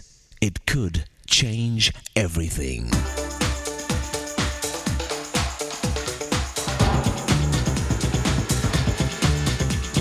Think a minute. The American president, Harry Truman, said that every president has been attacked by the public press. President Truman also concluded that a president who had never fought with Congress or the Supreme Court had not done his job. Actually, that principle is also true for you and me. No matter what our job is, there will be people who oppose and criticize us. Sooner or later, you'll stand for something that others won't like. It's true. You can't please all the people all the time. That's why trying to be popular is a losing battle and an absolute waste of our time and energy. We've got to choose the right battles for the right reasons and realize that real success is owning a good character and clear conscience, even if it makes us unpopular with some people. But even those people who won't like you for your stand will still respect you for your character and courage. You see, when no one makes a stand, everyone suffers. All it takes for evil to win is for good men to do nothing. The famous Watergate scandal in America is an example of this. The men who worked closely with President Nixon knew that wrong, illegal things were being done, but they didn't do anything to stop it. In fact, during the trial, when the prosecutor asked one of Nixon's men named Porter why he did not even try to stop it, Porter answered, "I was afraid of the group pressure from the other men, and that I would not be seen as a team player." You see, sometimes silence is golden. Other times it's just plain yellow and cowardly. There's nothing wrong with being a team player as long as you choose the right team. Remember, if you don't stand for something, you'll fall for anything. As a wise man said, please God and you'll please the people God wants you to please. So why not decide to join God's team? If you ask Him, Jesus will give you the power and courage to make a stand for what's right all the time. And you'll also inspire others to do the same. Just think a minute. If you'd like a free CD of our top 40 programs, write to us on the internet at www.thinkaminute.com and catch us tomorrow at this same time when we stop and think a minute.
mali pese. Malo le whaafongafonga Samoa. Malo fo ile vai le musika. Radio Samoa #1 New Zealand akoa. Sipso.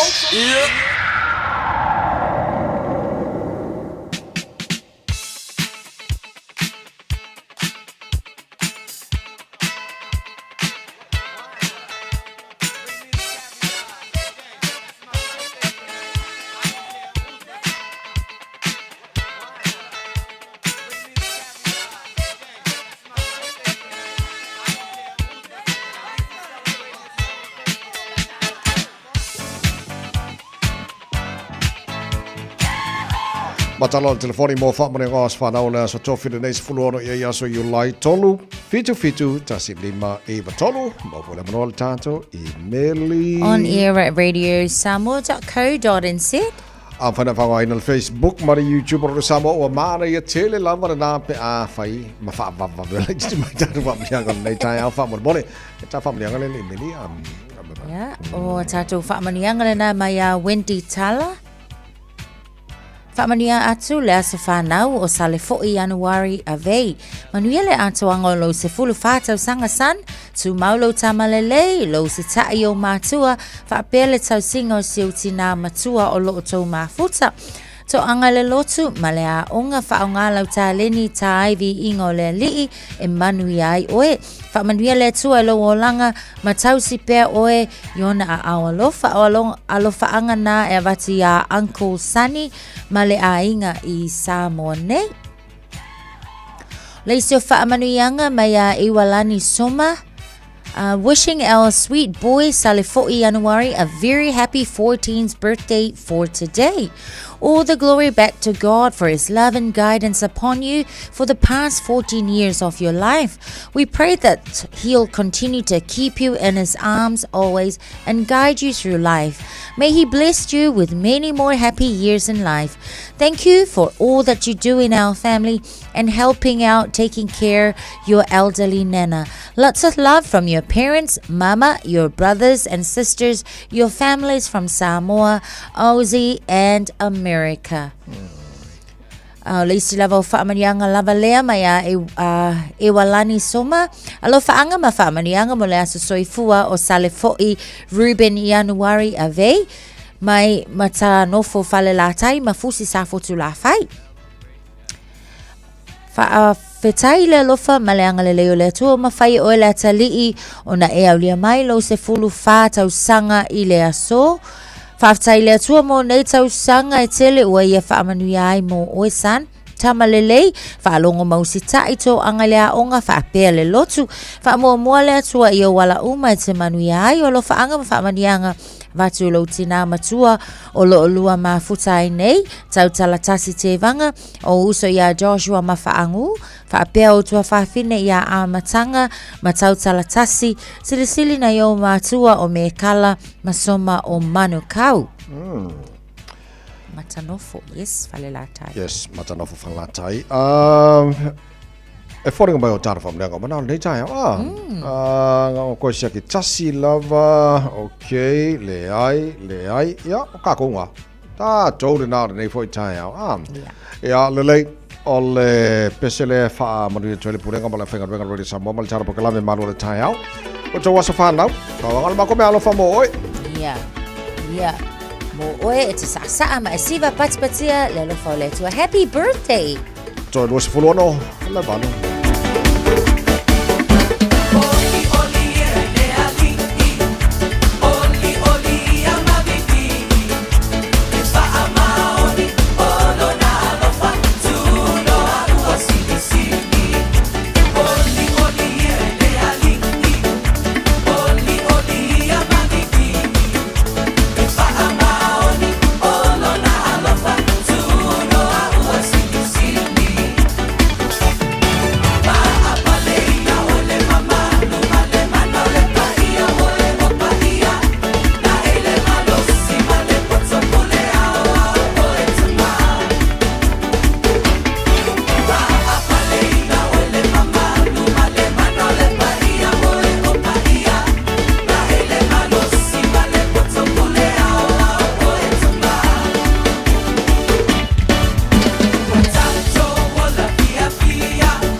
Samoa. Tasi lima i tu. Amo.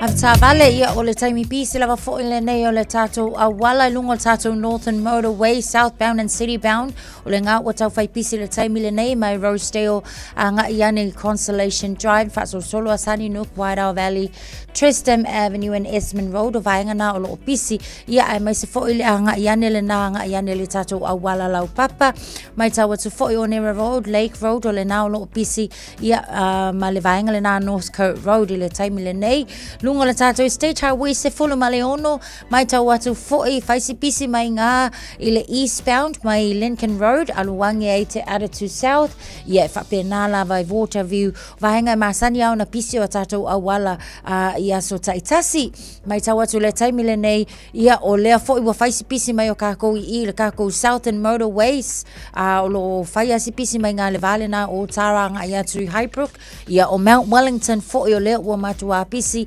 Penrose, LSE, Green Lane and Newmarket o nai vaenga na mai tau atu taimile nei ua faisi pisi mō tātou. Eastern Highway lo mai tau atu fo i le taimile nei. Panmure aluakua i ngai Mount Wellington and Sylvia Park o le na ua faisi pisi. Ia malakako link le na nga ia tu Pakuranga Highway, Tirako Drive and Mount Wellington Highway o lo faisi pisi le taimile nei. Lunga o le State Highway lua se fulu northbound anga ia tu le nai Mangele Bridge, Hillsborough and Waterview anga ia tu lunga o le State Highway suma le ono ua faisi pisi time le nei. On the southbound, Mount Roscoe, Mayori Street, whapena fo i Hillsborough, Wiri and Manukau o lo ua faisi pisi le time le nei. Anga iane le tātou lua se fulu a le tātou vaengal nanga i ful maleva le i ua faisi pisi le time le nei. Afta vale, tau tuana, tau sisi le saunga le mulunga le awala o tuis full minute una tā lea o le valu. Thank you for choosing ClickX. Hey, did you know that sending money home to family and friends if I'm very ClickX? By Australia, for New Zealand, to better for my mo ai. Ubolo sa baki manono ang lima isamo na. It's simple with 4 easy steps. I'm off here, ClickX. Sign up now or log on. Select Samoa mao milisend. Ainga will receive in no time. But don't forget safe and secure. Saunga lemu oila utautua. KLICKEX. Oh nanga fa atua tuaina. KLICKEX. Fa fainga fia so tanga maainga.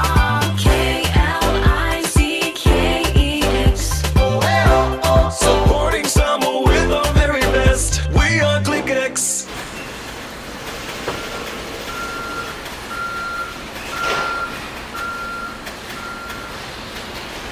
Tole, e ka ano furi e whai ungol vai asu? Aia, wai anga o mai so. Le leila, manguia ka ano, ai whai se se whalo mo morkingo e mo mio oila song fua. E a fia maisi, pe a e levea, ma lea mawhai ona e whainga luenga. E maua whamatalanga atoa I le acc.co.nz. Hey, don't be that guy. Or that auntie, ignoring a sore throat. This isn't just some drinks and lemon tea in your sweet situation. Untreated sore throats can lead to rheumatic fever. Nobody wants that for their family, eh? Go get your Pepe's sore throats checked at your GP, school nurse, or pharmacy. It's quick, easy, and most importantly, free. So come on, whānau. This summer, take care of your tamariki. Get it checked and get it treated. For more info, hit us up on socials at Stop Sore Throats or visit stopsorethroats.nz. Wala ta maile te uangal whanau ia iulai. Au maite matamata I leo fuofongia o tapinanga. Ale Auckland Zoo. Mo le toi fo I mai le Dinosaur Nights and Lights. O se poe tumu I fianga. Matamata I dinosaurs ese mai aso la. Le tete lea la tau tino. Tau mawhai mea ai matango fie. Sava vali I le Dinosaur Discovery Trek. O se poa mo le ainga atoa. Tatala mai las forai le tolo iulai. Angai le aso sfulu valu. Mai afo le lima le afi. Angai le afo le valu le po. Tanga iane I le aucklandzoo.co.nz. O le Samoa Realty, ua whaatutuaina I Samoa ma Amerika Samoa. Ua lata I le whaasfulu tau sangala na au nanga. Latau te whaatawina whanua ma fale, whai alisio fale ma pisinisi. E o I le iloiloina o tau whanua. O le Samoa Realty, ua lava le tumai e fisosoani atua i mo oe. A e fia tali tonu, whafisota i telefoni, o ono walulima, lua whavalu whalua. O ono walulima, lua whavalu whalua. Petanga i ane i le samoarealty.ws. Samoa Realty, our island, your home. Morning, boss. Morning, boss. Morning. Morning, boss. Chief. Hey, g'day, boss. What can I say? Morning, doctor. Morning, eh? How's your morning? Check you some. Hello, para. Hola, boss. Hello, man. How are you, Coro? Morning. Boys, make sure you're kind to each other. Enjoy your day, and if you have any problems, don't hesitate to talk to me. And no more ai kai lafo, okay? Okay? I'ma taste it till sanga on the tattoo I've only. Talu si on ngaluenga, ma se si ne ilove. Fai mal fai te ngalu mal fai auto. Talu no fai si mai manu ya me uma. I fight when my pass in the two mata.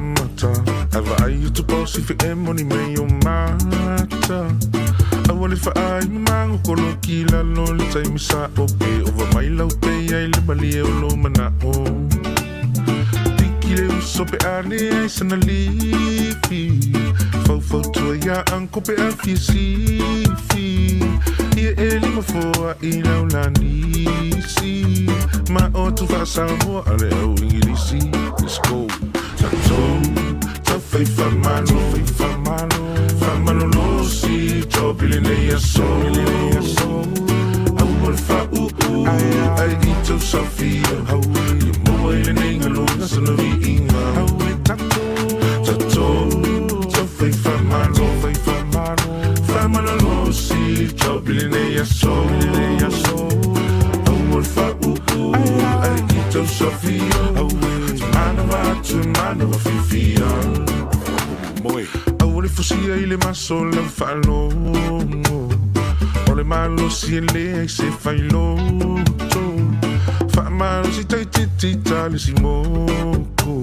Falo ile le ya posa sa uta oto. Awo. O tu si pasi sa ile ilang luenga. Olonga lu e fuia I lo tongi. Lo sa ile pole so singa luenga. Ele ole tu si pasia ole tango tu famaoni. Tatele to pole ni tu si pasi. Tu sapenu tili ta fapalani. Ata famaoni atu le tu no ti me fe au masani. Ete ete tu etangi. E umane o yeser tu masati ni le ami. E mano ye no ne to e malu ye le langi. Wow. Tato Fai famalo lo si topile nei so Awal fa ai ito Sofia Owa ile nei ngalo na sanovi inga Tato fai famalo lo si topile nei so Awal fa ai ito Sofia Manava fifia I fight with you, oh, tongi. Sele long and loom, but fat my own. Fat a long time line on the file of one of my brothers to some more love fast so most of I'm a molly. File sing my son, my only. So it's for man of eyes, so in the lonely. I say, for ila, ilea so tongi. Fata fa uma fa ya la mai fu samsongi awaite ai ina ne se oli e se tu se apu fa ali mai pa umoli mawalo la ngalueng ko ngai kakalo loko mawalalo awai ke chiki e fa alo ko ngai fisili ma vavela wa awai ke popole fu o ise me au fa ngalueng la ile vale o la ilo mai o le ngai ke pase e nga ese le so ngalo pase o le mo Ele fanya low tax, ele mo paper. I uso my relax, waka ka nga pase me maloy low pack. So back, ship, I would get the foul. Vai oi ituli ele uso my tayo. Back, shit, awa te tafau. Vai, oi I tuli ele usu mai taiau. Mai a kile ni a skali, e kau I a skivi o I whalangi. Musika sika mali, I le so I whiwhiloi, ka miki sasi u o kilangi. E tātou, tau whai whamalo, whamalo lo si, tau pile nei a so.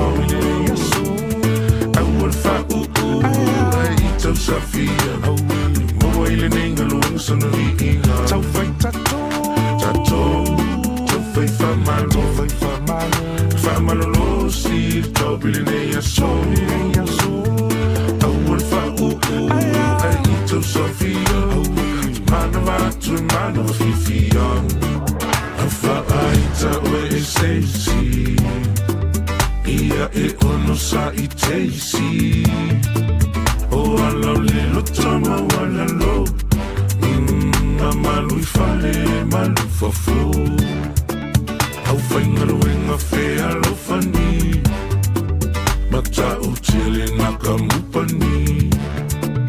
E amu ia le na pule siri, e le so ona whai e seisi. Se amu ia le na pule siri, e le teitai fika e seisi. Mane a tolo a malo la ngā lulue, le mamalo le tino ala usi tu te mawhai wara nei fo I tai hawhau malo la wala ngā lulue. Whai ngō fia, pe o le pese leng whai mai a ioe, anga leilesi lesi, a isa mai ngai FFCDI, Siri le pule, and no more ai kalafo. Whai kasi whai lua, lava. Ea la ngā. Wala mga ai kalafo. Pare e whai wala asa malo ngā lulue le tino jo isfuru le walo tāno talaba samo, bea talabaru e le tai on nei. O wawai atu tātala nore nei vai aso le awhianga o whanau.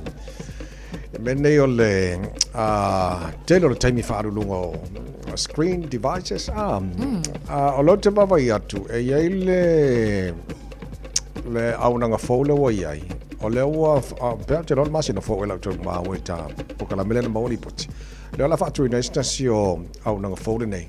So soari tamaiti ina ia awane I te rero lātu taimi whaaru lunga o devices ma nisi fōa maenga o social media.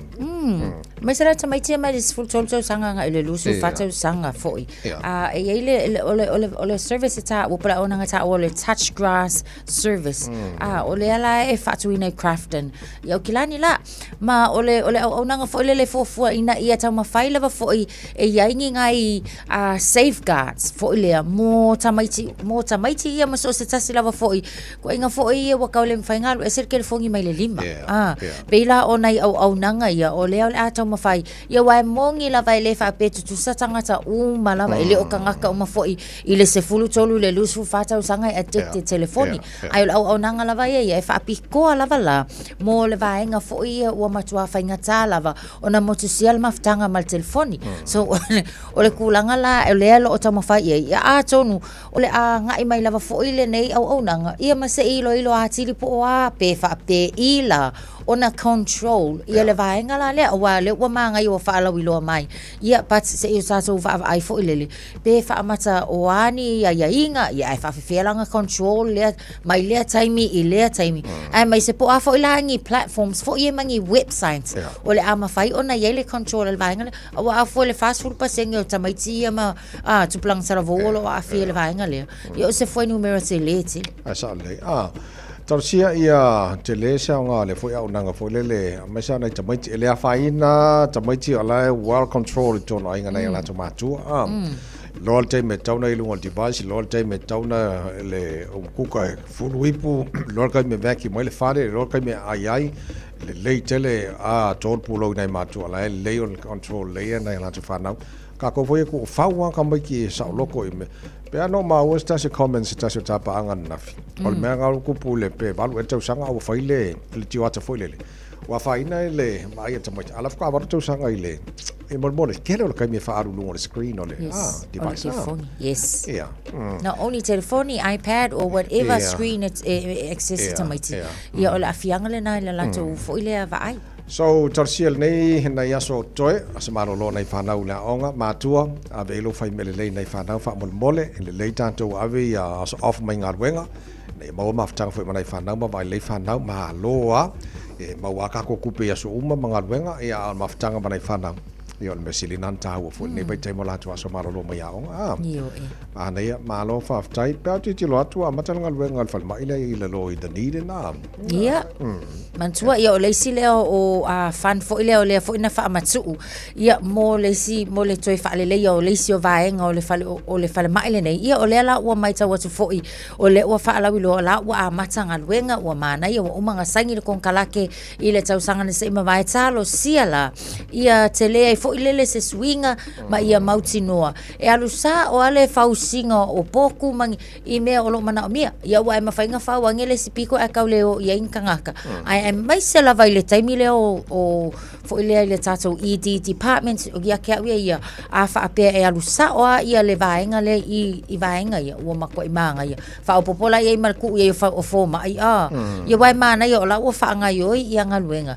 ia ai se saula fo ia ona ia mal tulang le na ia lava lele ia male au ngalului ia tata umalo la papa au in Dunedin ia tarsia e pavena mai alto fal mai ngau a makonga va kue kusa mar fuli mafia do se lau key pieces o mea mai si va uma o le construction a toa spukasi afe tonne o vaenga uma e transport mai le kaimi lunga la wala vaenga uma ai on wa ke le alfa ma iri levan mara bie Dunedin se vaenga fa pe mai le leima le ya mol jo telefone manu le tino auto va ye teme ya fa tie fo lo ngai ngase mai tino talo si tu wo ye ke ye e manga ye fo yo le wa ka mai pe ang fa pe la fo lele o ka usanga fo ya watu ya alo ki kilo fo la ye o le fo mai le lua fe tol se fo ngai le lua fe tol sutas si wo fa ki fo si mamau ya ai o le mana ya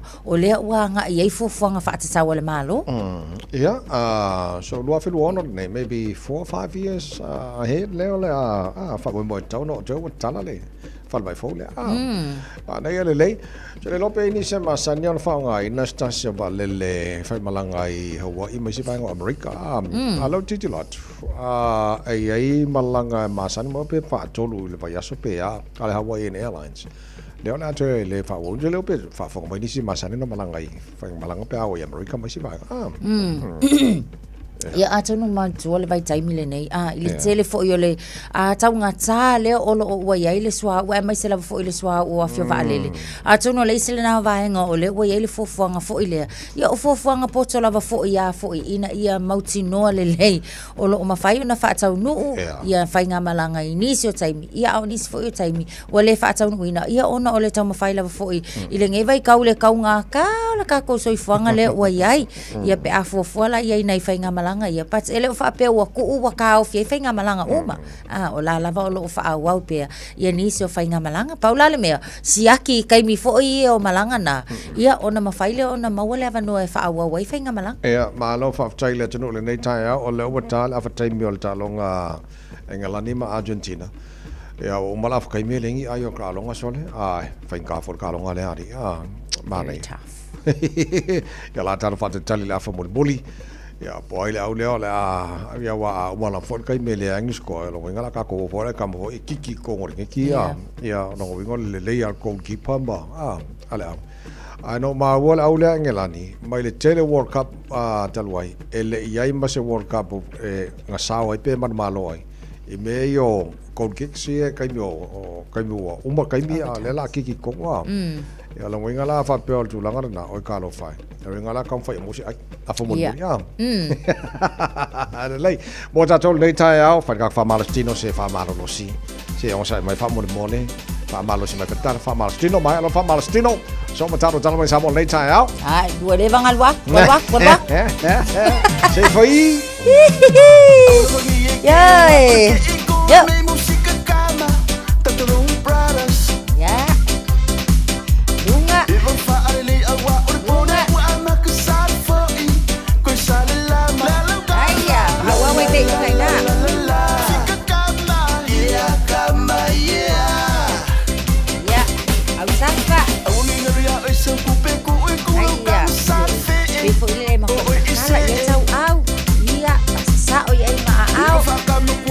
Coupe la bling la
Mangaya, sumo luma.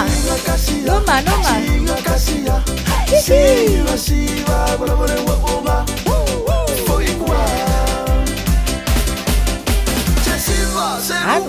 Wangi iyo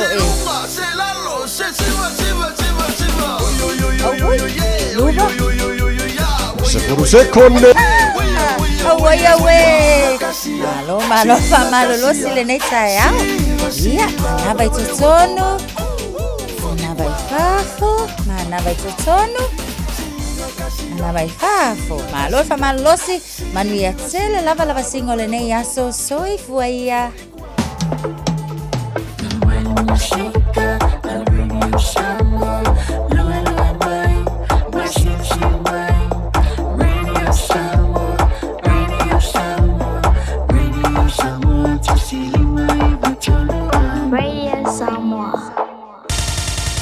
Usimaya lau whaafofonga o le whaapoponga fo ele nei o talafau mai Samoa. Awina sa mai mo oe e lau leiti o whalongolongo le Radio Samoa. Tasilima iwa tolu amo. O te whatalo whelo tātu o tunu o whero ai fo ele nei o sa fau. Usimaya lau whaafonga. Wa au mai le wha ai unga le whaamsinonga māwalunga na su eina mōrianga o le wha le mi ngao lea i le whaamsinonga. Po le contempt of God. Lea sa tua i ai le fase furu ma le valu o tangata palota. O le tu malo palota o fale ali li tasi. Ina ua lato le usi taa i le polo inga e tula i ai e moni mau. Hau su ina le tangita u palota mai lea i tu malo. I le alfa inga e fase furu ma le valu na moria. O le toa lua se furu ma le ono i lato ua faa maonia morianga. Ma ua faa sara tupe. E toa se furu ma le fitu ua polo ina. E to tongi le 5 se lautala, a e to valu e to tongi le sala e 2 se lautala, ma e te tau ono o atu i le tau se fulu ma le lua. O le awa uri o le asolulu, le aso se fulu lua o le masina fau au kuso, ua maea ono to tongi, i le ofise o wha masinonga alatu sa le tupe. E to tasi mai le au wha inga o se tina, ua wha mauni a fo ilo na mōnianga, peitai, ua le whaia iai se wha asalanga, ono o tūlanga lo a fiailo na soifua maloloina i ngase ngase o le tino. Ia i la tau o lo sala tūpe le 5 se lautala, wao fiai se tamali i sa avea, ma sui fai pule o le itu malo i se paia inga ubutua nai, ale pale mene. E to lua se furu i la tau sa molia, wa le faa maonia morianga. E na al fast furu ma leono tangata sa mawhaio na su aina o la tau morianga, ma whaia i aide wha ai unga, ai o leisi to lua, e mau ai le fast furu valu sa tua ia, o leisi ua maliu, a le tasi, e le maua alona tusi sa mania. O tau urumanga o suenga al whaam sinonga sa mori mauina ai le tere o whaam talanga, anisi sa moria, e to lua li tangata na whaero atu ia i latou, ia to e foi, ua leo o se whaam sinonga, le mafua anga e le i awa i atua i a mori mau. O ia tangata to lua, e le iau fia ia i latou sa moria. Ma ua whai aire polo inga al whaam sinonga i le na whaai unga, e tu ina atu i le ofisio le lo ia sili ia tau le lea, mo le whaia i ai o ni morianga sori tu la fono. Ma ia tu ina atu i se ofisio lo ia tu maoti, e fina wina ia morianga le whaam sinonga po se private prosecution, a e le whaia le ofisio le lo ia sili. O le mai ona su ino lea mata ubu tau whaam sinonga, wa wha mawinai o se mata ubu mua lea, ua tangofia le wha sinonga maua lunga ua pito to tele ai nisi ua moria, i le soli tu la fono le wha lemi ngao, i le wha sinonga.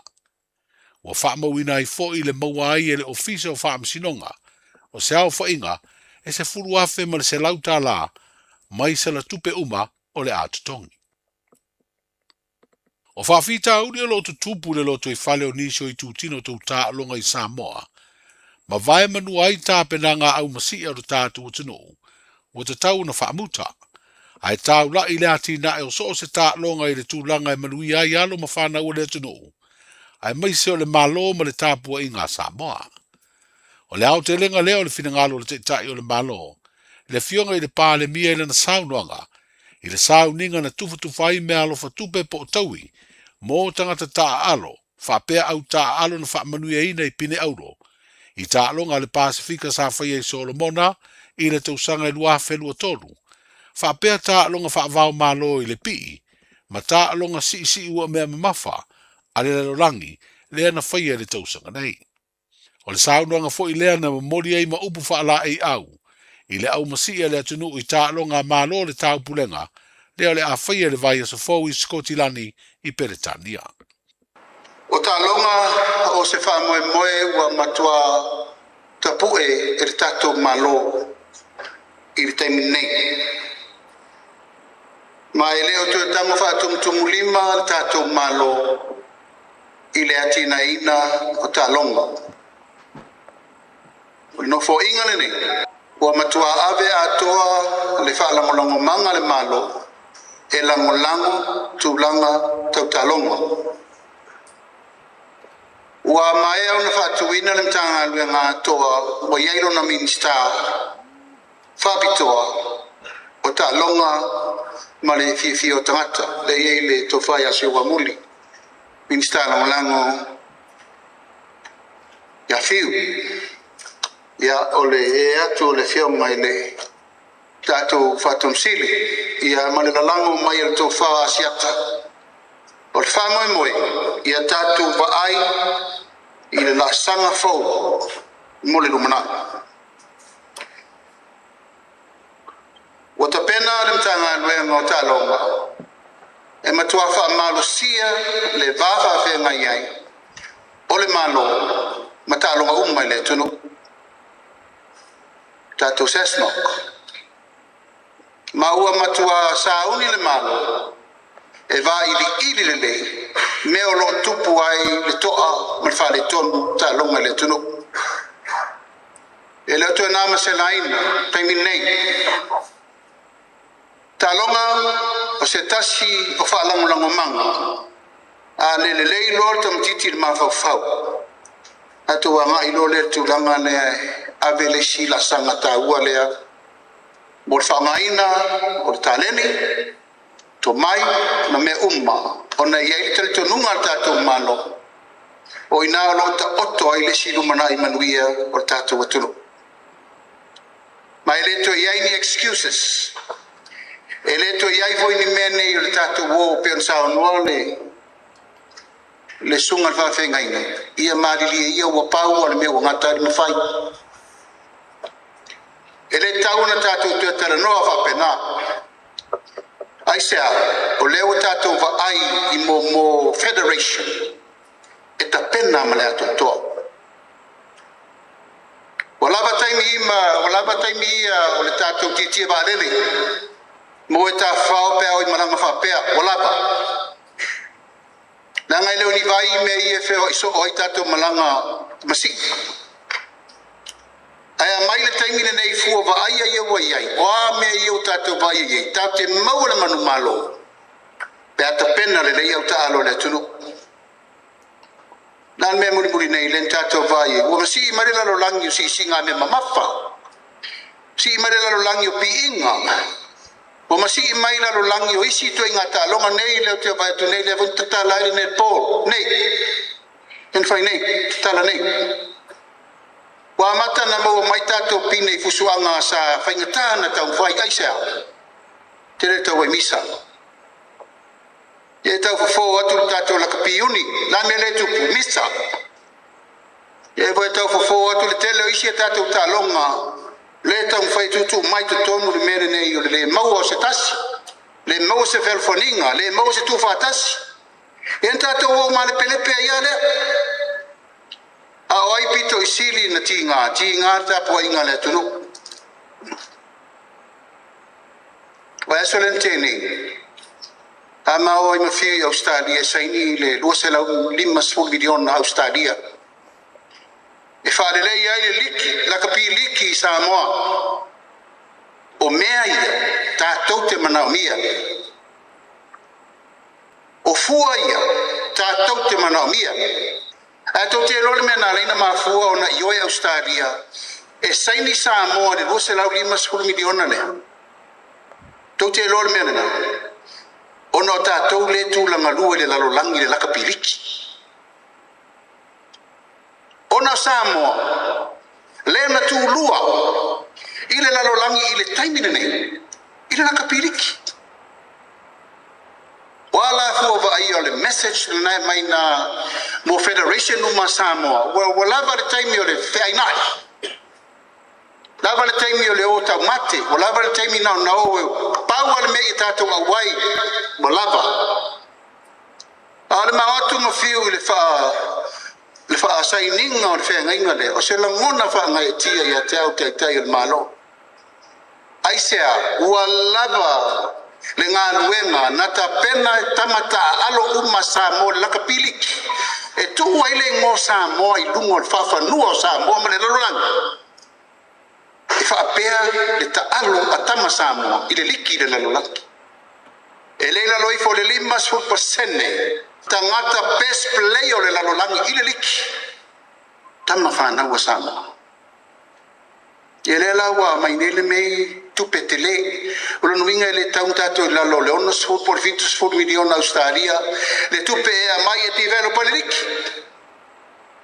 la me tato la faine tauna mai le tupe le a puti le ba ai le fa nga le distribute for le ina ia to e maua nisi tama le o le liki le lumanai tamaiti nei e ave o lato mafofo ia luai ma Jerome ia ma wai mai stamata au le fionga i le palemia sunga la auri le mali toa le watea polate va fosi o fai longa tupe o tau au i la tau sa maua pine aulo i ta longa le Pasifika i le tau sanga lua felu o tonu fa pea ta longa le pi ma le si ua me mafa le rangi le tau sanga nei e lua hawheta la mo le tangata e tōtasi, ai tasi le hawheta la mo le whaia onga. O au ta alo sa mo le pine aulo e wha hawheta la le tau i tupe. Ma o se tufa tufanga, wa wha alu ai le tino i tupe se lau iwa se furu hawheta la, na tu ina atu le malo mo lea wha moe moe.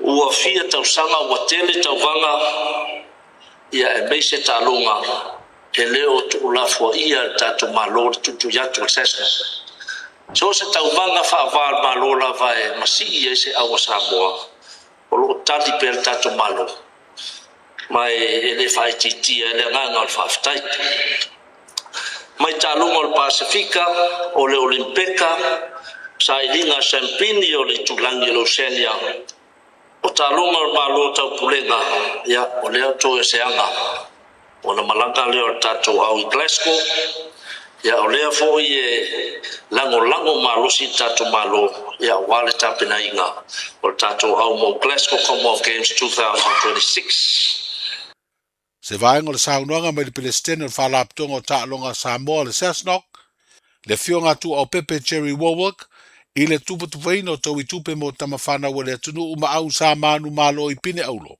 I ta'alonga le Pasifika i saute le lua whelu o tolu, whapea i ta'alonga whaavao malo i le pii, ma le si ua me mamafa, lea na whaia i le tausanga nei lua whelu ono. O le whaaiunga o le vai aso nei u wha moe amatari ni ta'alonga se tolu, i le ta'amilusanga o le ta'alonga neti polo, e wheiloa i eile au malo si e tamaita i mai au se talia, le Australia Pathways, ma le au neti polo tamaita i Samoa le tifo i moana.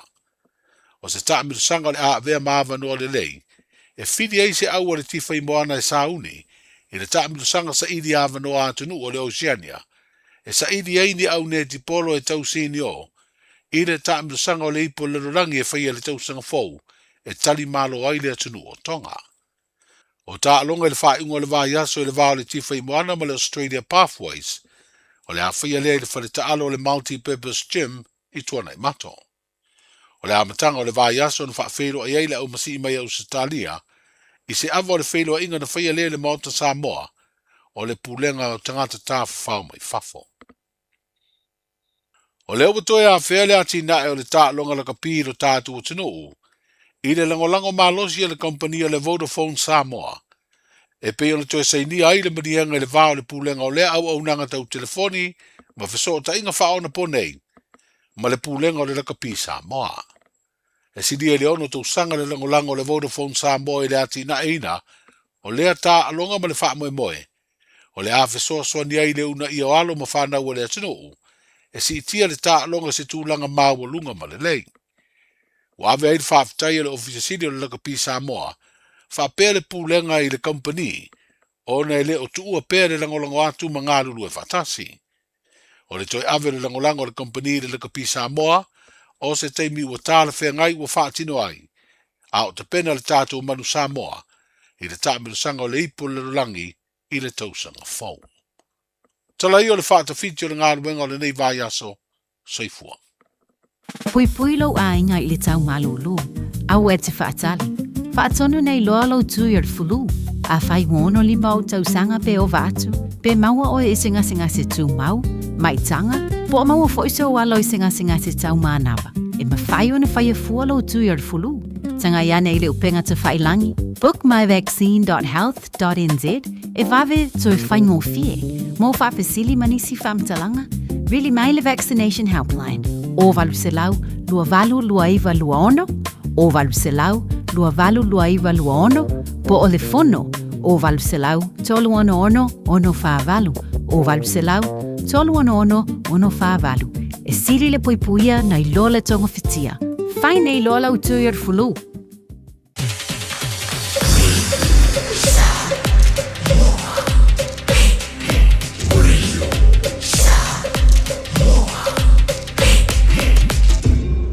Moi votu, amo.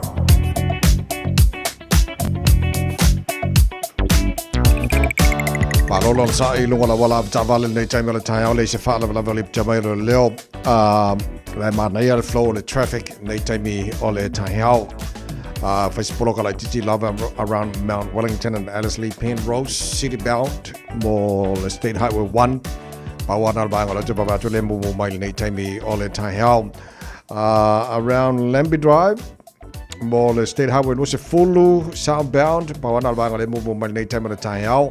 Malanga my lava oil off my highways full one on my C4 points of a tunnel. Manga yel flow delay my Mount Roscoe delay on a hanga manaya. Pas my la papa afil malai valele la PC la flow delay. Pawana bang la poloka my around Lambie Drive on ramp. Tatolo malanga mai sifo mana ia flow le maris fur valu my Hobsonville link in my West Gates furono fa solo mai lava all around Morningside Western Springs city bound furono pona banga la mo man nei time na tai isi vanga mala wala seki kako nei time all the time I am all mas kwa ngelangi I am all mas kwa ngelangi the semi final e file il time nei Engelani Argentina Engelani tasi Argentina le ai le poti la zamani nai lunga ole awala le tai ao. It's simple, it's quick.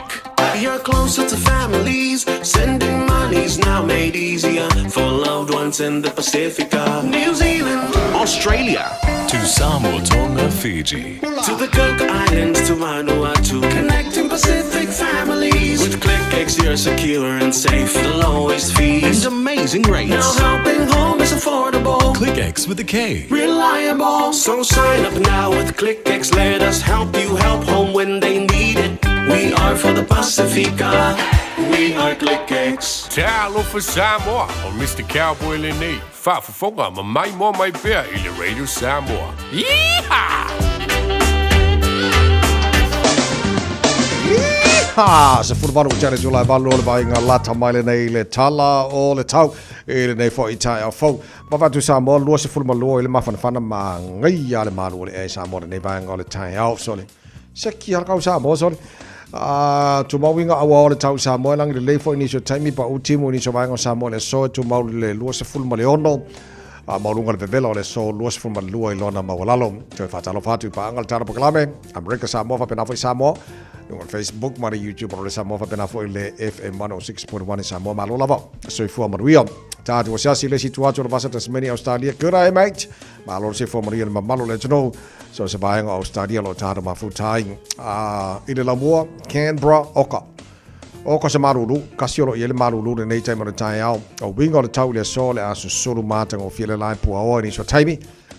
Sfulima maunga le malulu fa mawina no Canberra e le so fa talo fa malo le tino Melbourne Australia alo fa tu nei tai malo la forse fo malu es futasio le malulu ile nei tai mo le tai la fa solo na awa lang le lady so time 15 maurunga le marulu fa mawina mo Melpone e le nei stoffi ma malo la tino la papa o sini Australia fa tala fa nei tai malo la versi fo malu yes fulo il marulu nei tai mo le tai au ala fa sono na awa pa unai wa ka malang le ni so tai mis fulo baru le marunga na marulu fa mawina mo sini Australia e le nei fo ia so fo wata to lia fa tala fa malo la tino i Adelaide fa lo il marulu fa si marulu ke le ko ni kai ori am au pole ala surmata ngo file la ni aso tau filo lois fulono morunga marulu fa mawina mo Adelaide ile so Brisbane Australia good morning Malor se formulering nei tai as fu lu o il marulu e nei va ngore tai hao o le fa mai la mai tau le fa solo ina awa pa una wanga ni so tai milang le lefo ni so timing ma nga ya mo ia ma fanga o ko so lu so tasi morunga ma fana fa mawina mo nei fa so forward time to dia Perth Australia fu fito il marulu nei tai mo le tai hao pa mai la mai tau le fa solo ina o timu ni so timing ma lo sit savili This your time in Perth, Australia. Lusu tolu marunga le vela o le tele na vai ngo Australia mal tulanga ile tau fa mawina mo nei fo asa fo wata to dia. Tama ke makaura wa kilani no fanga fa salanga radio Samoa wa va tu fa fo le ka wa le awa mo so ko le pua o ka ya ori. Ale ya tata mai langi le lei. Ono lo il marulu nei time o le tai o tu mawinga le tau le soi awa o pua o langi le lei le tau pa una wanga mamani so time ele fa sola tu le fia na nei fitu maulunga na o ele maru lu fa mawina mo au kilani ne sos fulu lona mawala lo tai pe au lia awa lang le le taus fulu no maulunga maru lu mo au kilani la so tai au ba ga tu la stona ilang le le tau lang le le sa pa o timu la so fu lang le le so o ma so lulum ora ba ya so lum na ya fa ba o ma na tu ina mai la ba tau ne foi tai mi ole tai au a e fie lope ono lo fielo fale lo lunga Si akilo fanua i le Auckland Flood Viewer a le Auckland Council. I lunga o upenga tawhailangi, si akilo toa tusi pe leo no a fiango fielo mau teilo longa. Talanoa ilo ainga I me fai pe ama mawhati munga, fa ama mama tewo tua maota, tātou tele pōlea le tau. Ai mawhai una tātou sa uni mo fisuia ingo wingo le tau. O lau sa onga le mu I taimi o loo longa mamafa, o loo yo lava lima. Lua suma lua lua tele tola valu, o le whata fitio tātou tala misa mora nei fo I tai opera wha salawina mo lau wha whonga mai, te wha salawina mo le mamano le tino pia tale tola se furuma le lua le sol tau lungo tātou tala misa mo, o le tala valu I le tai au, na nawa e silfia. Ia tātou tala mai Samoa me o le tupu I Samoa, ia pia ona whongaina fo e sui o le tātou ready Samoa I pia, nei fo I tai au fo.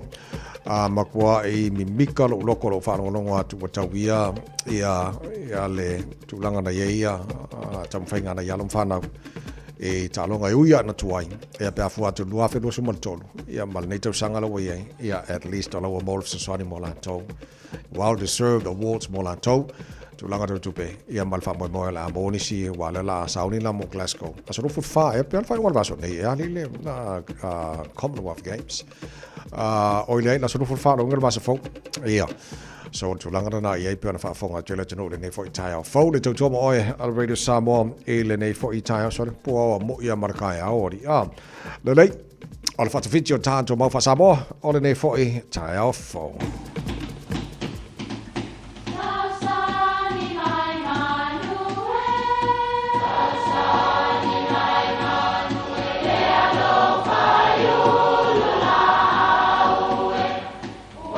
E o whanga manu I ululu o la au, awa e whawhanga I funga o la au. A o le tangata, e whawhanga I upu matala. O le mawhileo o alanga upu mamuanga ngana Samoa maona whaapongai, e a fua I lona sio mianga. O lona lea sao I le whaatufunganga o le iloa whaale aso, mai le tautua se ia o ina pule. O alanga upu mamuanga ngana, ua lantou mamanuina le tō whamanino a Samoa, mana tua fo'i, e tāo fitau muli le atunu. Ua mantalupe le whao seu ai pāti patia e le soa seu o na whaiwalo filima. O le li leo le whao seu, o le li seu sa tau I poru, a o le ulu mū, o le li lea sa tau I le motu o sawai. Ina ua mantalupe le whao seu, na pati patia e lona soa seu. O upu e whai se wha moe ua taulau, ma ua fia tangata uma. Wha whitai I le anga le lei o le tua, Awa o lea ua mātalupe le whao seu, ai pāti patia e le soa seu no whaiva alo filima. Ia manuia lau whaasau sau.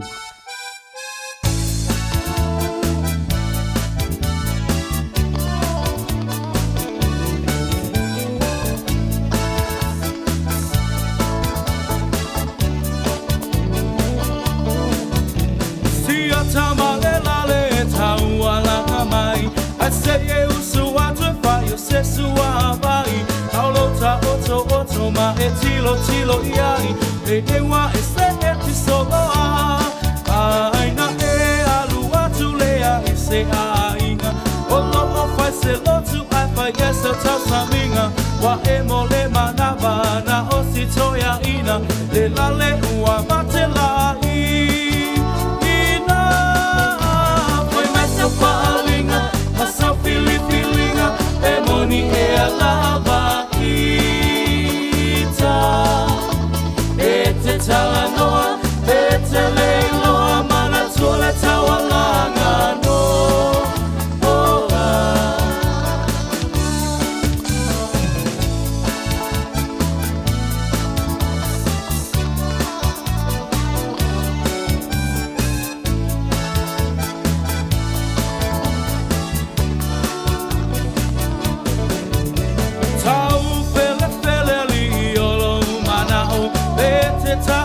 e te fia o aku wa e whama walunga le poto wa e mawa le ai maso wha au tau taua avea oi ma filio le whai te au o whai ma whaia o ngā wami o ngā le tatau wa pule le au moe ma lofie ka upoe ai ino sia ai lava o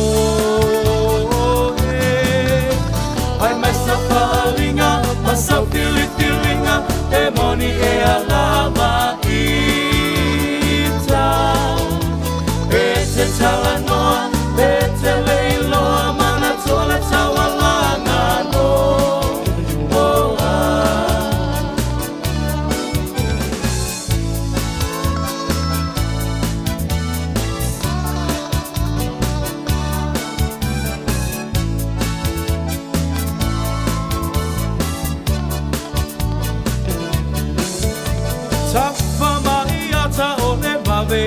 o anu o le mao ua vava o lo upito ie tonga wha ma ato ata oto i fo o wae pupula male i le po atoa o fiu o lo tina i lo wha aso moa o lo fia vi ia ma lo fia i loa ai ina sia ai lo uingo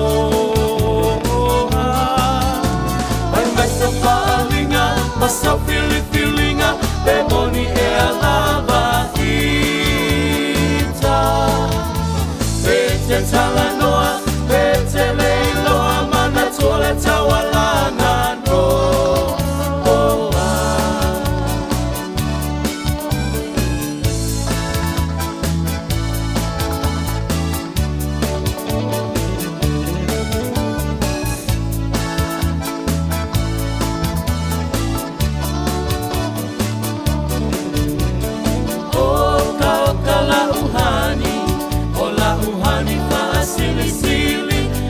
Faatu saina ise apa ela pi o se pisu pasili o se masike ke mai piti o sina sapasui o ni tamato maniti afai lava uatonu lo fina ngalo tafa aipo ipo avane ile malo ele anga ole ta atua etele aile ti apolo te fai sau pepe ole pepe ole po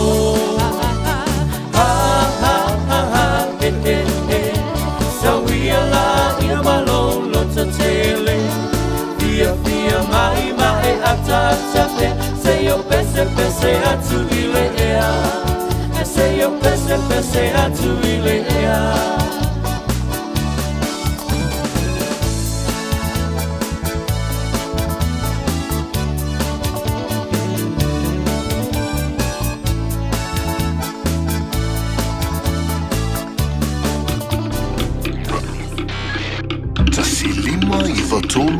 Amo.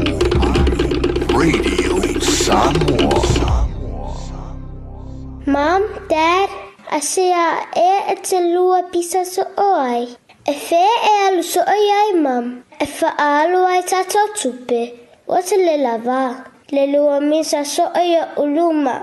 O masini poka. Ua mafu ai le vevesi o lua. Ai whaafafunga fo'i. Wala aule au nanga. Ale mapu maya. Ile o valusulau. Lua tasi, lua. Tala no iai. Paaso le mu iai. E mawai lo o lua fia. O valusulau. Lua tasi, lua. I love you, Mom. I love you, Dad. O le Casa Beds and Appliances, o le tali o umanaonga, i o loa e whaatotonga ilo mauta, ini tau le lei, toi anangata, e mawai moenga ngao si tutono New Zealand, whaapea se tino fōa o le potumalo lo, laulau ai manofoa, TV, la au pese, usa aisa, masini tā lava, telefoni fe aveai, maisi. A whiu ane loa i le whawhituwha Great North Road o tau, po le tolo fituiva Great North Road i Henderson. Le Casa Beds and Appliances, telefoni o valuselau, lua, 5 o valuselau, lua, 5. Ua le osa I whala belave, ua le iloa le mea whai, o le friendly loans le au naga e whai, mea mawhai. Le tamaitai o Agnes Towers mua o le atau tua mu oi. O valuselau fitu I vaiva o le tali o lo faa moe. Le Friendly Loans, mo nono ngā tupe, tuatusi, Lua Fitu D, Waiparera Avenue, Henderson. O ti ngana unifo, whawape nei loi le Papa Toe Toe Dental, ma whao ngālau Community Services Card, e se iai lau nifo I le nao le whase fulu tā la. E whaia foi nifo auroi whaai ila ai lau Smile. Susu mai, pe wala au mai I le Papa Toe Toe Dental I le lua fitu valu, wha valu tolu o le tuatusi, tolu fitu 5, Great South Road, Papa Toe Toe. Toi lua se fulu mara valu minuto lo tōna tālo le tūla e iwa a o tu mau ai o le semi-final Engelani ma Argentina Engelani e tasi. Argentina ele ai o le tāna pokalame tua ile ele o ne foi tai.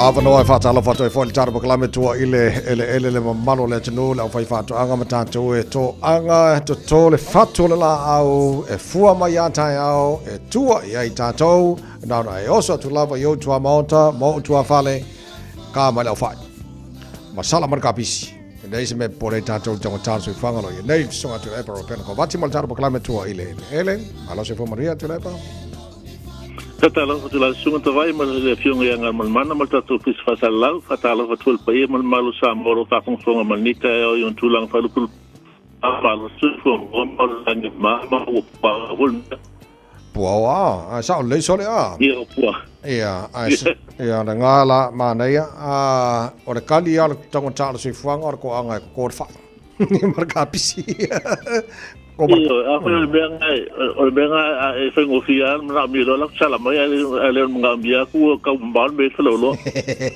sa le malo vaftai e sa fai no te lo la uma pa ona pu ora tau pe ngale frosta ngale frost la va fai ngai lo mo ma ka lo so fasi ma su pi la e fai matau le manina malita telefoni fa mole a mawa singa spot kiria le ai o manga I kila nga fa mole nei ta te fia tara no le broccoli molo na nga fa mole wa mo mai mana ia na kiria le nga all broccoli so mai o broccoli it belongs to that family wa nga le sa fa le ka sa ka pisi ra wa inga na fa mai le pu malo silo tino ma fa mai organisa mai oliva sul pasino broccoli o tele vai a le su Chile property. So, Papa, Angana, Mumbai, Chile police. Ya mai tu sa fola pa macam si Mumbai na mo dia. Tulepa. Se koe wha makala la kiki ala ngai whai makau lost marka signo wha mormone. Tulepa se koe wha makala la kiki me ale ma tau ole broccoli wha mormone. Ia. Ia ngau kau mangi ngoman ngā wha mormone. Ia, okay. Ia. Ole broccoli le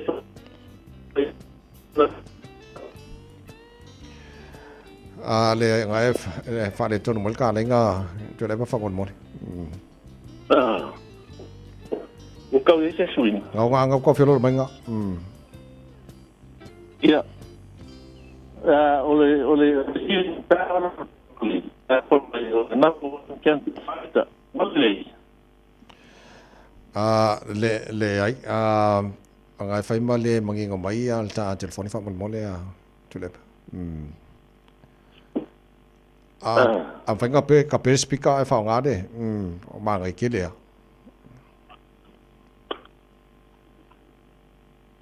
Ia. O tau mau mai. O ngā mā ngai o ka kounga, ka koa ka ua ngā. Ia, ole o mai o property, ole number one cancer fighter. O mua pene ele cancer. So cancer property. Ia sa uma. O mea ta ua tau problem o mai property. Whailo o atu o inu atelina ngā wasina mea e tau ensai blato na museo ganis o maho tere property atu ki tia noe mo breast cancer, lung cancer, stomach cancer, colon cancer, offering mo PHM member for my elsa broccoli mo pai na calcium foi mo mo mo potassium rosin ai ma lo se po na i fa le ai to to ma lunga mo foi si me beta carotene na tu ai un mai cataract por tu foi ya mushe fa ai mas ama eu fa ai ya fa ele ma o kai na mai steam pestify mo lima minuti aporto sa kai ni vai e lucia te nga roye au fa sa mo pa ora na fa na ia ti nutrients la na mo e se compound is also for free carotene mineral na calcium mo o fiber folate mo vitamin B vitamin C the mineral mo le broccoli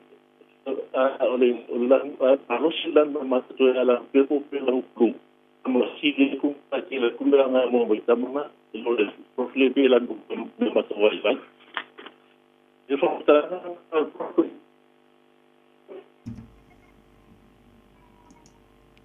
tulepa. Ia, o mo mai. Ia, ngā mangingo le lei ia, ngā wai.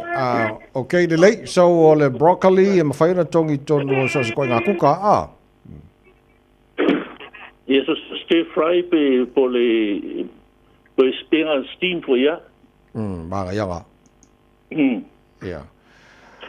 Okay, le lei, so le tunu inge ke ofisiri mai da kung ora nga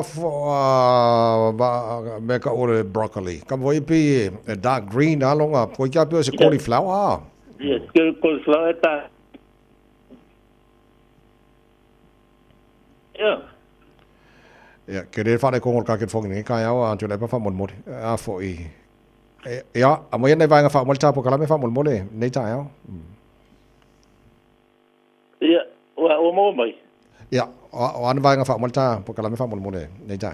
Ia, le na fa na tu rata to po kala me fa le promotion of 5 plus a day.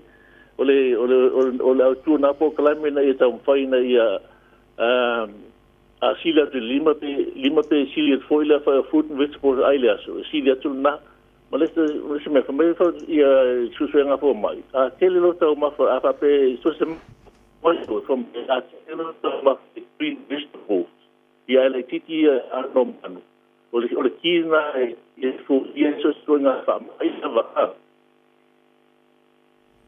Mo mai. Okay. Malo fa tai mo nei tai au lo so te lai po. Yeah. Maria nei aso le sunga tore por ben ko vati mal tanto po kala me tua ile le foi tai o fono to los 4 minuto lo tore tano le tula e ba La lele oe inu ole vasa.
Silly, silly, low, low,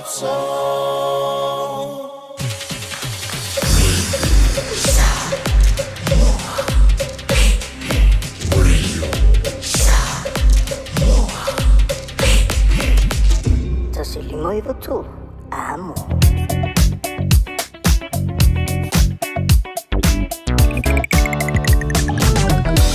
Ave tawale malo la vale ona saile nei tai au le tātu li poti whai mai lunga wala nei fo tai au fo lo tu mauna poloka around Mount Wellington and Ellerslie Penrose City bound or State Highway 1 o isi vanga o malava lo solonga le lei mana ia sifuluono lau fulau le lei sifuluono malanga mai sifanga le taulanga ki lani pena fo malanga mai North Shore Northern Motorway City bound State Highway lo sifulu malanga mai le tano Point Sevelia se lau pasene Mount Roscoe fulau le lei o ne hanga fulau le lei pasi mai la wala papa pisin malanga mai vale lo sifulu ala okay poroka la titi Lambie Drive on ramp paua na banga lo fa penau na mumu mai ia poloka ne banga de tai au isi vanga o mana wala se ki parangi ka ko nei tai au avtavane malo long sa malo fo le nei tai au na fa manatua ia te oil sanga le mo oil fa foina ta vale sanga le mo pasese tono ta vale lo e fa foina ma sanga le mo ta vale fe iso se vanga na wala ole au ia fe malanga ingor le yaso o lo o io au. Thank you for choosing ClickX.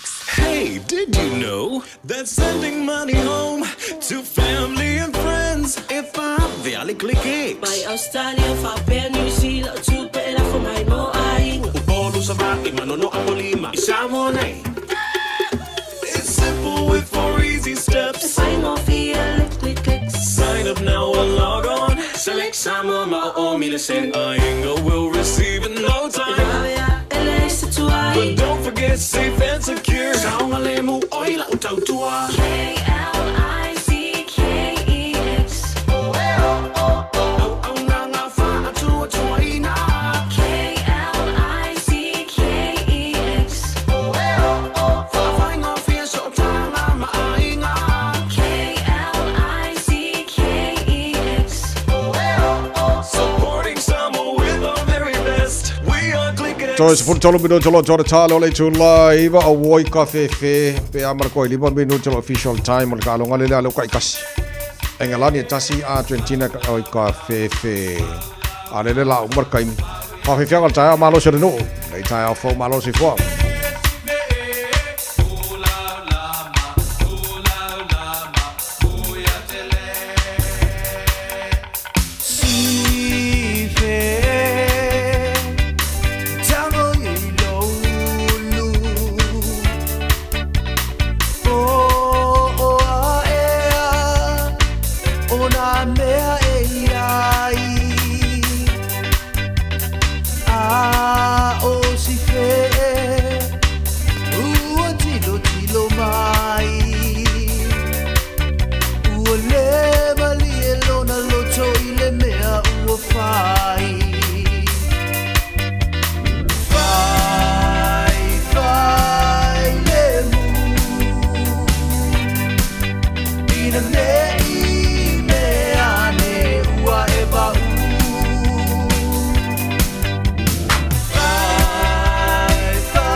sele nei ua whatumoe ai ua e vai vai ua e via moe Tam whai lai e te alala mai pēa ai se i o wha a pia pia a tui lea ua o tari toni la wha mahomi ua mea noe ma wo moni o te ioe o te amene hoi leo ti a whai ua e pia pia Bata smaila ia Tamau left to Lima O nai tamai Samoa mai New Zealand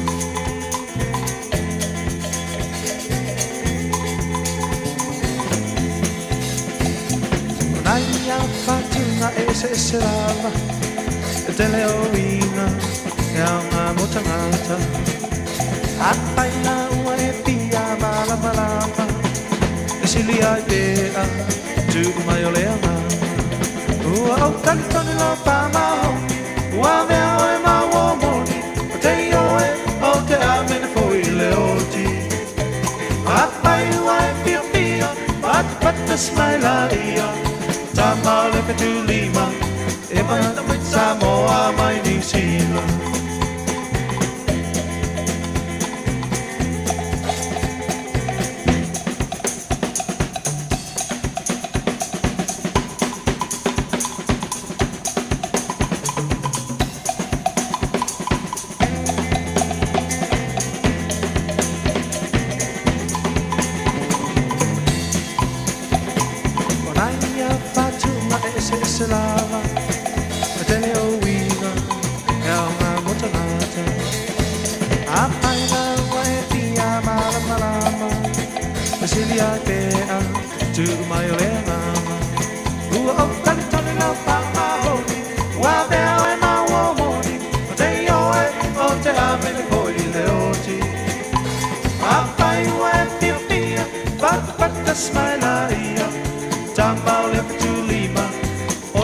Samoa mai New Zealand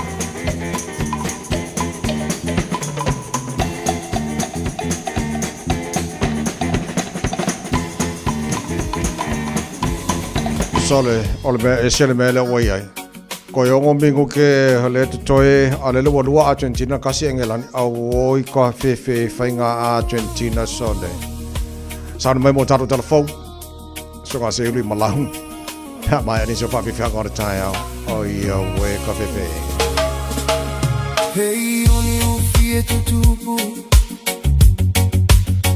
Ilo tino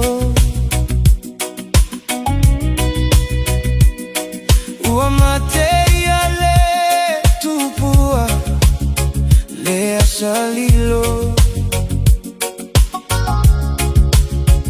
Sao faço fina Oi Ile telefoni Tawane aita Isofa amoni Beita iua feita Isofa atauva Waile manatu Iva aiga fa atagata Lo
lo fa o so soga inane ito le petia ai le moni ole alofa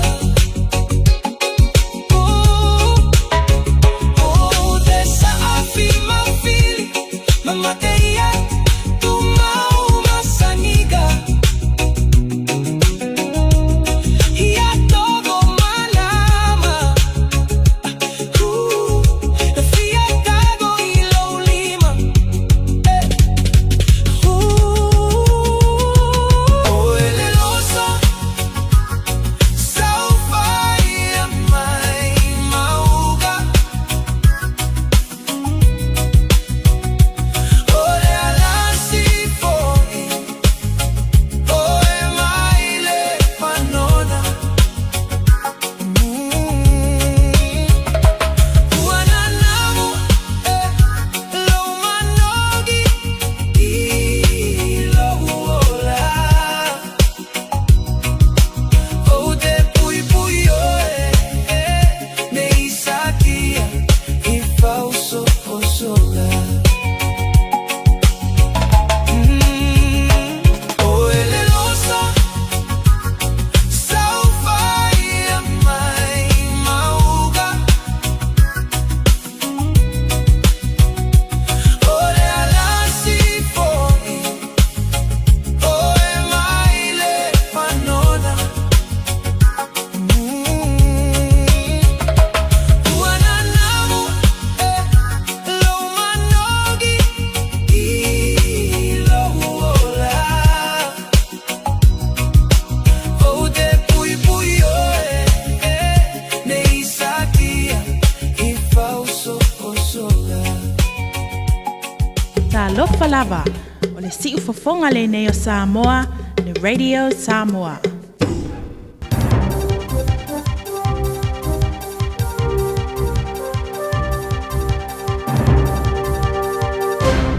O se vainga le nei telefou mōni ni tai au mai a te ro New Zealand ia wawhilo nofo tāpoi mai. Whafunga mai am. O ni mātua i Eastern Bay of Plenty e tō lua le whanau telefou a venei mani mātua o mo whasalaina i lalo le tūla whanu fau tōla i ai tamaiti tia ia onga i New Zealand nei. O ia mātua e le i o atu le whaamsinonga i longa mo dianga. Sa tūma uri ma whaatasi lumo le whaamsinonga whaai tūmalo a Whakatane District Court le solua ni ni vaiaso. O le tūla whono a o onga mwhaati ta inga Lusfulu Education and Training Act 2020 o lo tāwai o se sori tūla whono se matua sta mai titi mana o mea le stara i lea onga ai le whaia le tūlanga ai pe musu le wha mautinoina o lea ta mai titi o le starina o mātua mwhana whasaleine se le tupe le siria ma le tōru afe tā la o ia mātua sa la teo tino le monio mōrianga i le whaia o la tiute mo le starina le la whanau i lea onga ma o tau whai moria i nei moria ngata i lua. E le tau whai ingo mea monio ne mata upo tā wai.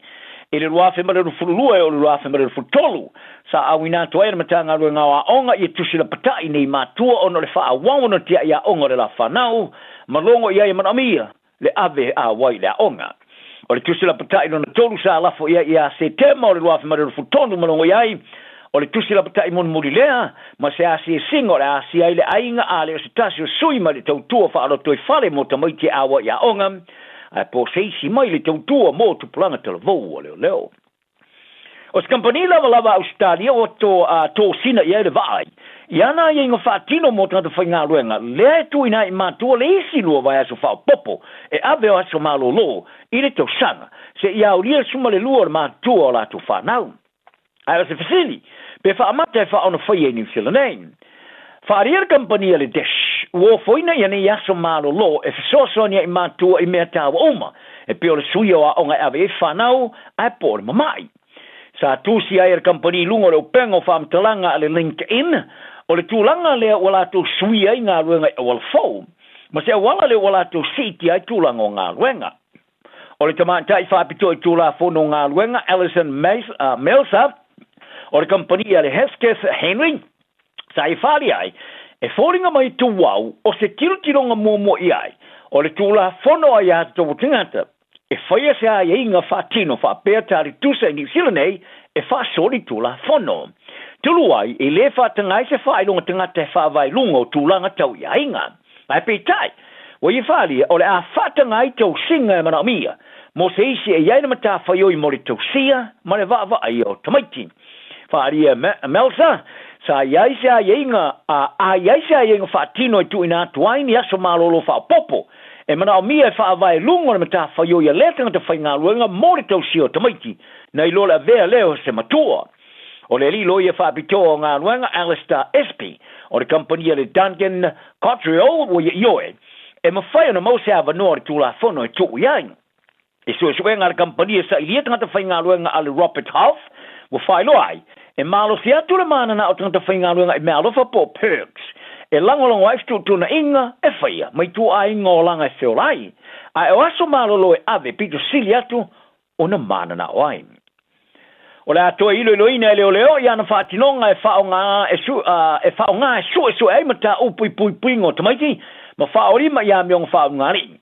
Taluaini a tungalunga i so tanga o le ngawhai o se di leo sinia, ma le silia ma le lima spuruni mata upui pe na whailo aile le tio New Zealand. O whailo a foi, o niso ne mata upu o whai eiso su enga e eiso tanga i tua ingo soli tula whonu ia meong whaonga ri, sa whai e tamaiti. O leo ma le matanga rengo tamaiti o lato whawaina, foi se lau so whaatasi mo sui, o whaalab tonga, mo le whaamautino ina, e o foina fuafuanga whaatino, mo le whaai o whaatinonga, o ne mata opu. O leo fuafuanga o whaia a whaata o toina se isi kulup tua i tua mai, isi so tanga li toe te talaino ne mata opu mo suenga, e toe whaia iai. Sa mua atu, longo e leo le Johnny Sila i le lima suma le whaa mata opu o whaai tonga i puinga o tamaiti. Whapema whaorima ia mionga whaarungari o toi tala name. O le fast fulu name ta upe eso o tanga mpuipuinga o tamaiti, se fulma le lua whaorima ia mionga whaarungari i tanga tamatua, malisi lua o mata upu o isio so tula fono. O rem ta upo toi whai eso eso anga tulu waini a tungalunga salanga ia mele tu sanga nei. E winga le ngā whai o se li leo sinia masi mata upu si sa wanga i se a mionga whaarungari, e whai sanga o ta tia e unoma le whai e Yesu e suenga. O whai loai o leari leo sinia Assessor of Civility Detective Inspector Gavin Very, e ngā lua le vaenga mō kengi a le National Gang Unit, e wha mautui Wellington. Sa mō atu ngā lua i Northland, o lo o a fia i le mata upu. O le vaenga tupe whatatia e se Moritani malo e le whonotanga le whonota e le Pasifika le Pacific Island Farms, po le PIF, i New Zealand nei, i le tosanga whau, e tau o e whaititia. O iai le wha moe o le matanga runga o mata upo le vai whafo mwhatawainga, e maa fua le wha le tonu o le tonga tātari malo ai. Sa maa ua le Johnny Sila Pasifika stusinga ma le matanga runga o mata upo le loto i whale mwhatawainga, i lalo le tula whono whamtalanga lo ia po le Official Information Act, OIA. O lo tui na ise whātu penga i tos fulu miliona tāla morisi rua tau sanga e o ia mati. I le tala whāra tau o le tōpa le ruafa mare lufuruano, sa whātātia e se le luas fulu miliona tāla mō le teimi e tali māloa i le whōntanga. Whāri ele suso upo le matanga ruenga o mata upo le vai whafa mwhātu winga. Tau wai e ngā ruenga muri muriane, mo le whaamani no ino wha moe moenga ma le lau telo le whōntanga.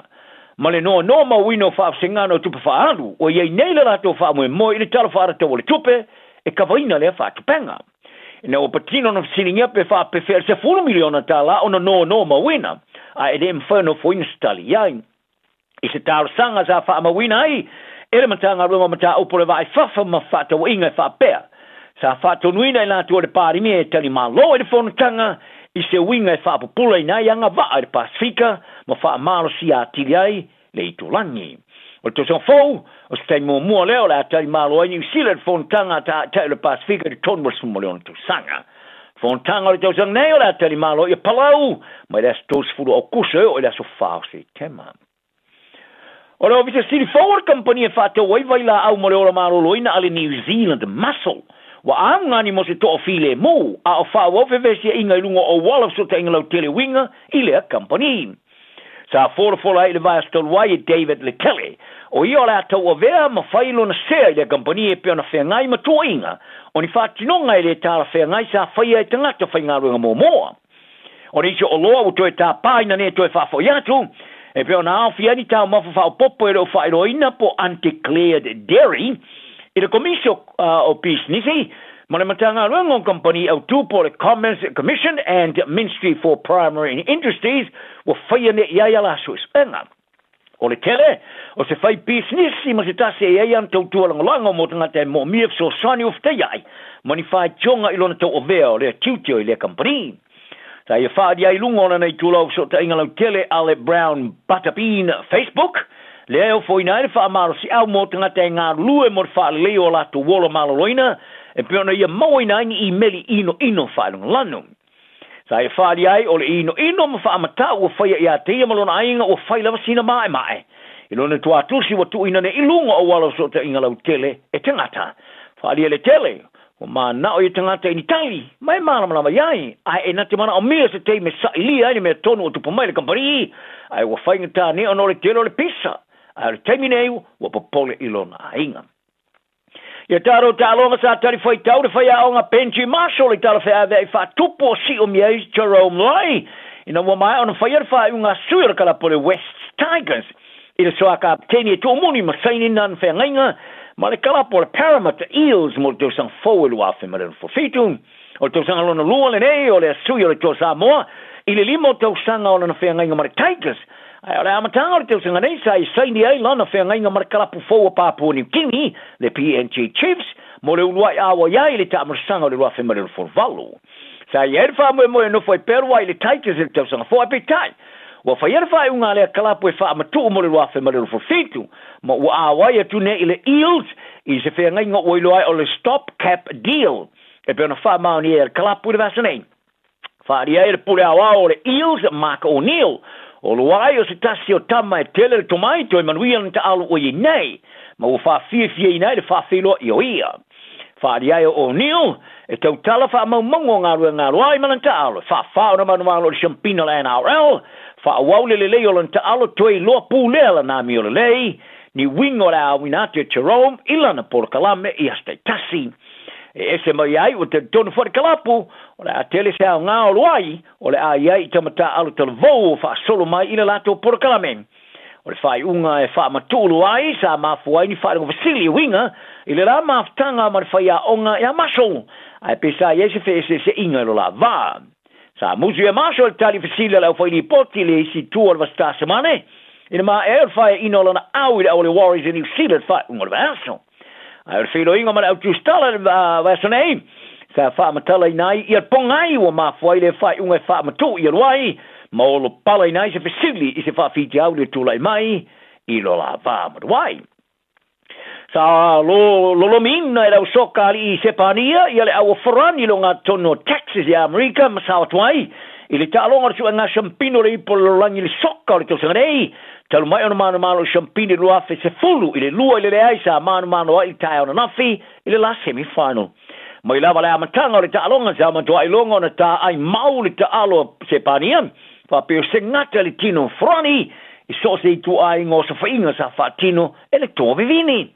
Mo fa tali nei la i se pania i se au e mano mai le semi-final va Argentina ma Englani le olo fa solo il terminei. Mo le sua nga Champino le nei tu sanga. Tala na ne aso mo o le loto maulalo ma ia manu ia lo aso.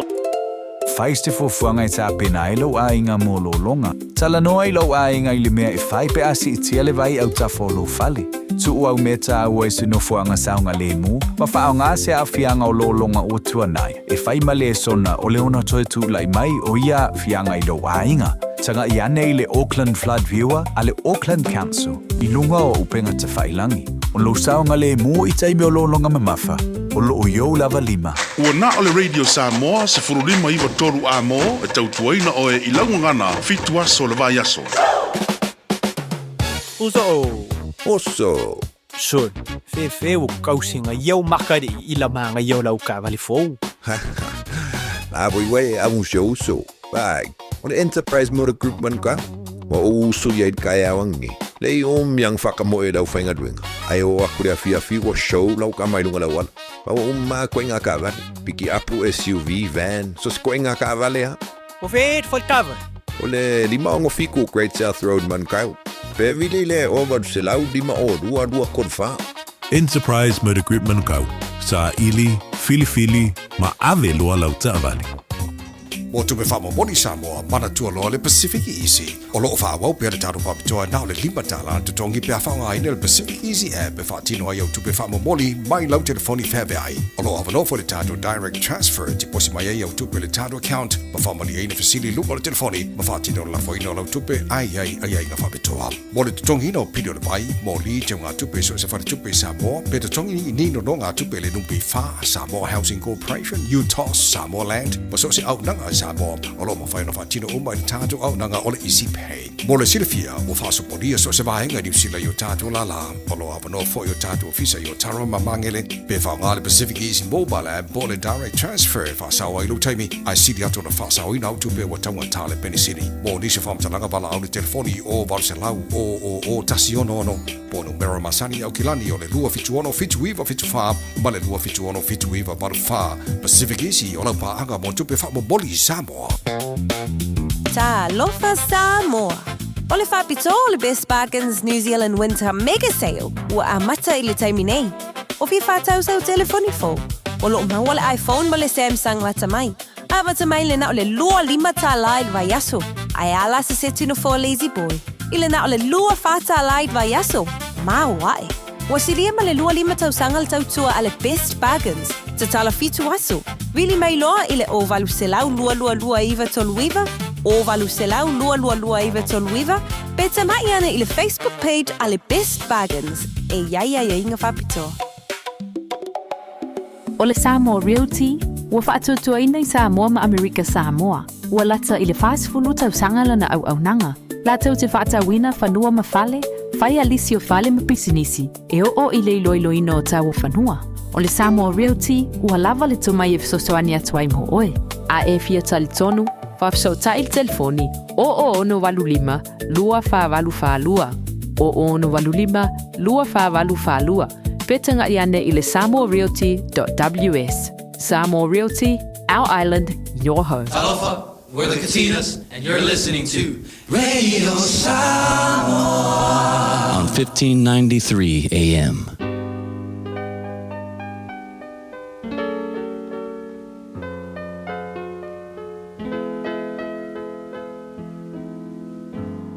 Faitawina le upo le poto no le tautua matavela linga Fusi and Sons Funeral Services I Mangele ma Samoa. I taimi o mawhatianga ma whaanoanoanga ona o le maliu. Manatua linga Fusi and Sons malana au nanga o le a whaamama avenga atu mo oe ma le a inga. Wala au I le telefoni lua fitu lima tolu o fitu.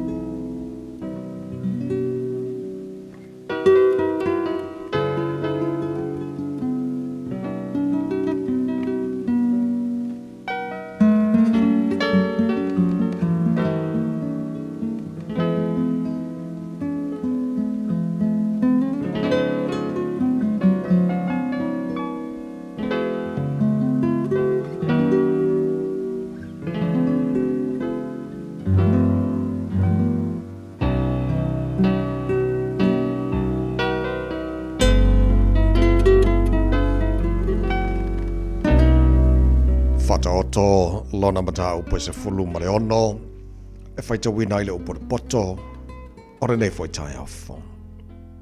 O lo il tangata sauninga o le loto, a o lo mai le li ile tali, a le launo whaiva.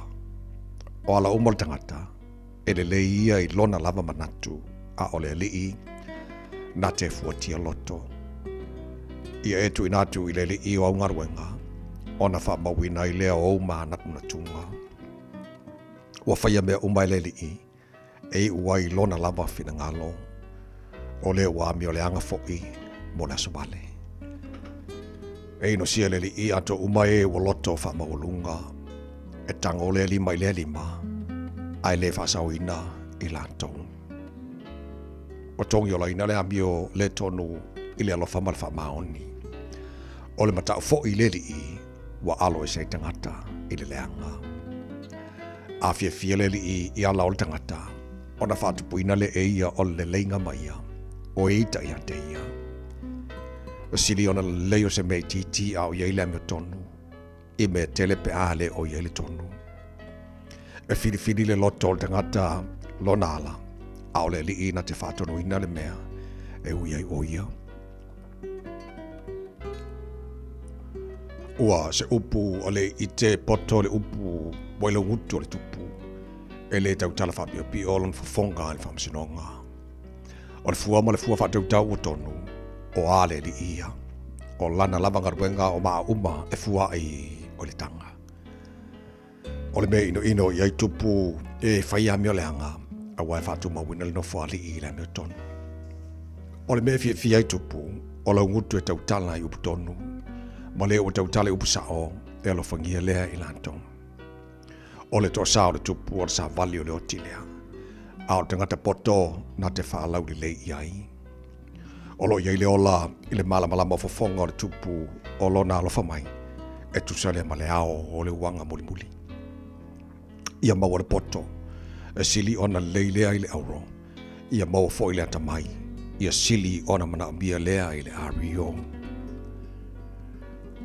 O le ala tele o ia mio sao o le alo e sele i le leanga.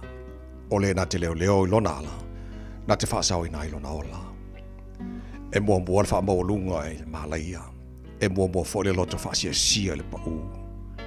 E le lei ona maulalo le loto whaatasi mai e wanga malu. Ai le angona tufa le vete whaatasi mai e wha maulunga. O leo whautoute se mea e maua e ia le mele lei. O le whaatua tua fo i le li i. Amu ia o ia.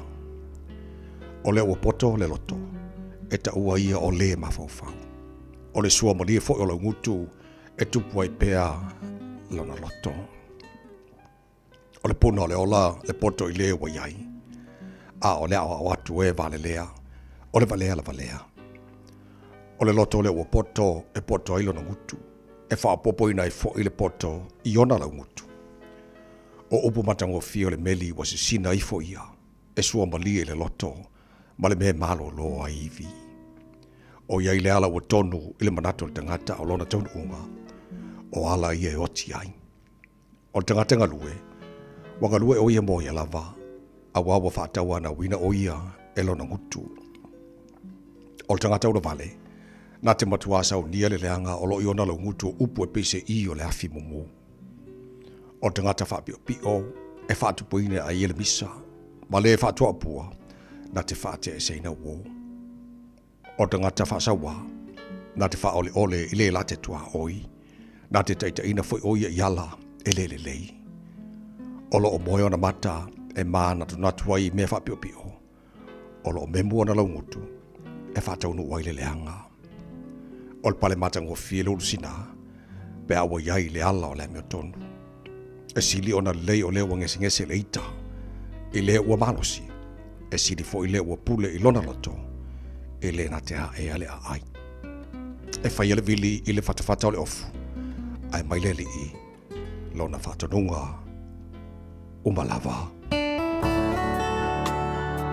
Ua awina atu le upu o le poto i le nei aso, o no le langolango mai a linga Fusi and Sons Funeral Services. Ua mawhai o na tu whatasia o au nanga tala whea ngai i ni tautau ngō fia tele. E fso soni atu ai, a o whea ngai oe ma le popole ma le wheme mea. E mori whatasia atu ai ma wha mai senga, ma wha mawhana whananga mai a linga Fusi and Sons mo a inga uma o Samoa ua whea le maliu ma le oti. Malau mai loa ia linga Philip Fusi linga. To ia whaapo linga, to ngia si ulavea, pesu mai i le luas fulvalu Canning Crescent i Mangele.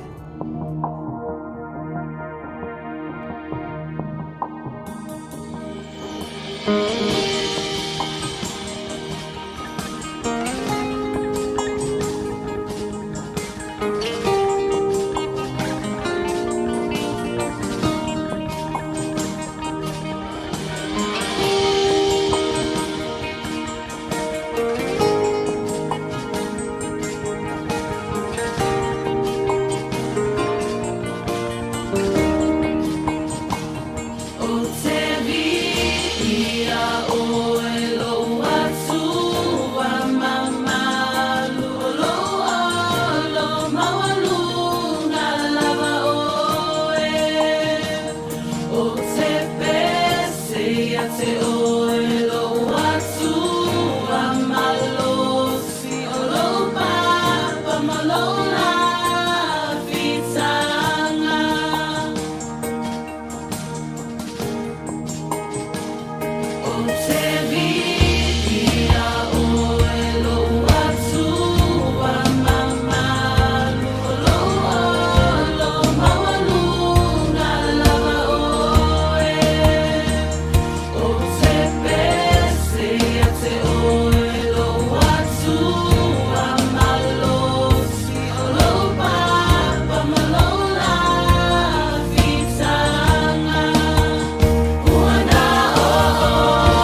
Samoa Tasilima Ivatolu Amo Radio Samoa. Tasilima Ivatolu Amo.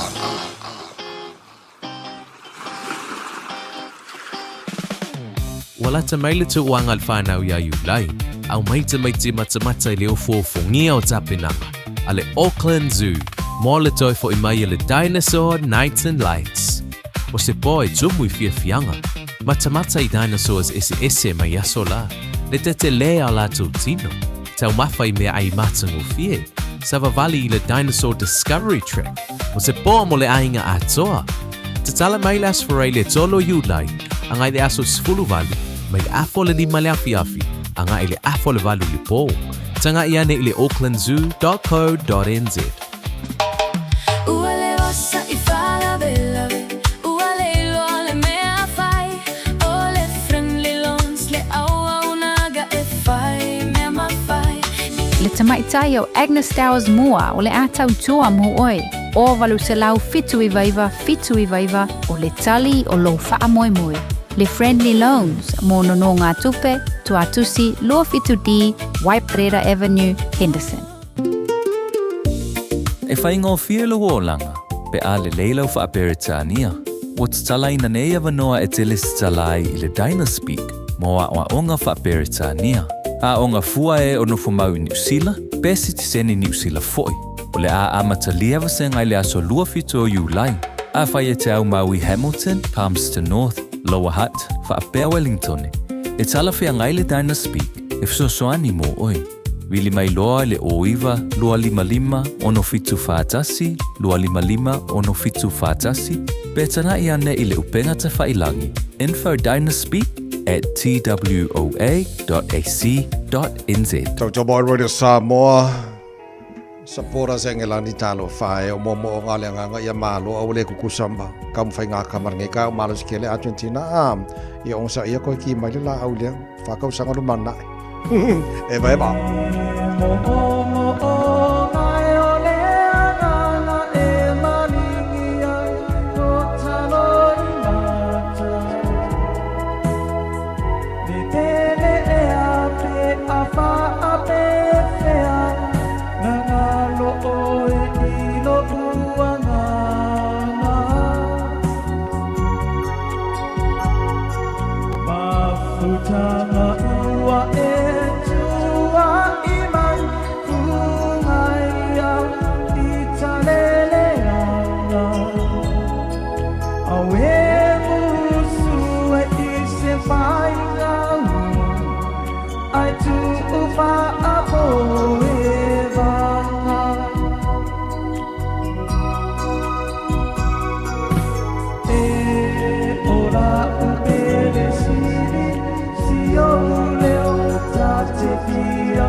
Sana ese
tatou.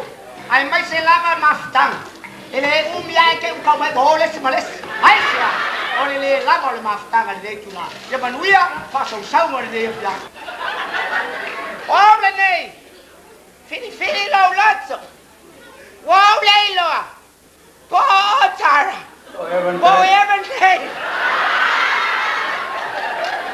Fini vai lo lazzo le nei olanga. Porque algo que fai ngaruenga. Porque algo que ka. Le ala walu. Esa ili po feo ya le. Ah, feo ya le ama. Se yo walu esa ili.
Koko, so manga. Oh, kau kau Yoi. Ah, se awala mave sakan. Mau alo pai. Yo le ole makuaru. Yo, ala mio ke masang yai. Ole ngau. Alo e pai ngau. Yo. Le. Nga ruak ai ko nga pai pai yang ngau mau. Pai ku ro ku wa. Nga ruak ka. Amo anu na ko. Nga le mi se me. Chao la oi. Ya. Awa pero wa mio le sa pari ole ngau. Ole me ma me. Ai ma ya ole ye ki ai ga fai ba ma ma. Ole le na wa.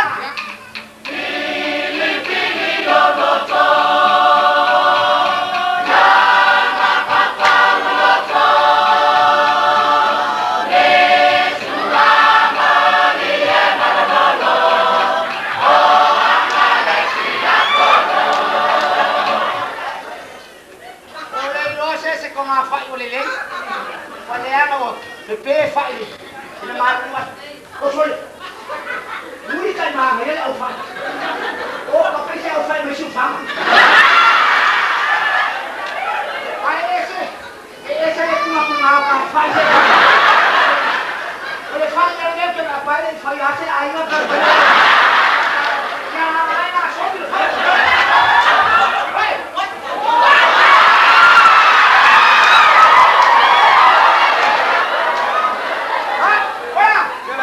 Kuala so faya kanpa. Ai faya. Faya.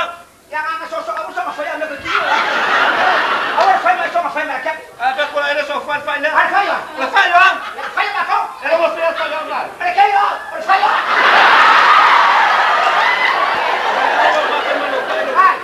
Que sabe lawe, que sabe na lo malaba. Ah, faya na kau. Faya na kau. Ya faya le wala, faya le wala. Le tu faya faya kau.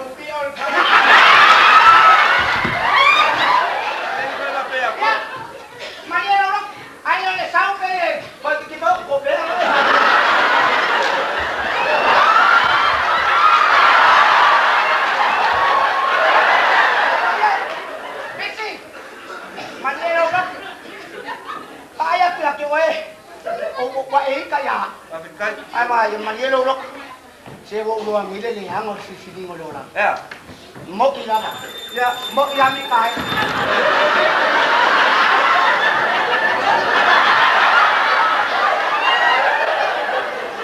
Ya boleh lagi. Mo ila mi kai. Ai pa pe. Misi, oke le ko faya. Oke, pa pe lo sawakal pa. Lo ngile le hang. Le afia. Le hangal me le hang. Oleh fa pe ngai. Ko fa mi? Ko fa. Apa lagi itu wo flag.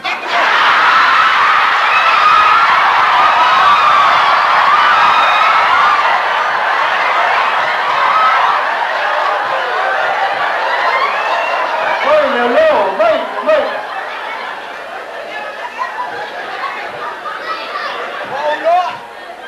Vou salamoi lá onde eu faz. Era o ano que faz mal lá no Yamicael. E tu só lá onde eu faz.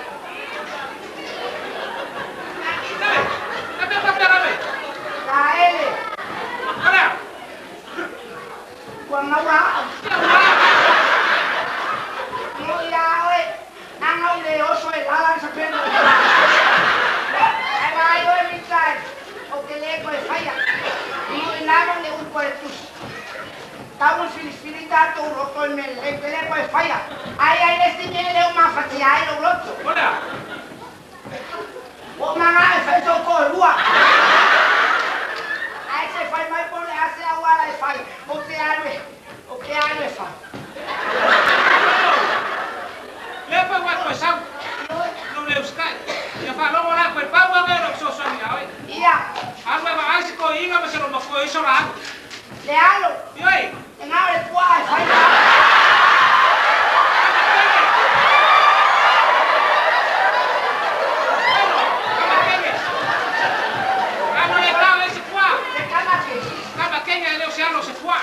Ai fa fe power watu ai musule kingai I amanya makam. Oh kuli ko inga. Fa fe power wa o musule loka poku ngawala ora ka. Kuli ko ai. Awara ba. Ya fa kali kai. Para dia kula me fa. Ala wat ko fa kai. Malo vai fase si mau fa mole e nei fa fi fiang ole tai au le tu mo le de Samoa in o to food farm do to ton talo le tulas fruta pa no do to to mal ole tai au e mo ne foi stofila tado sa si to le tai au world no to limited lo ye yalo Samoa fa so swani ya te oi pa ya fer la tu to e le nei foi va ya so nga Victor Maltato di potio nei ta Victor malo nga lu good morning also.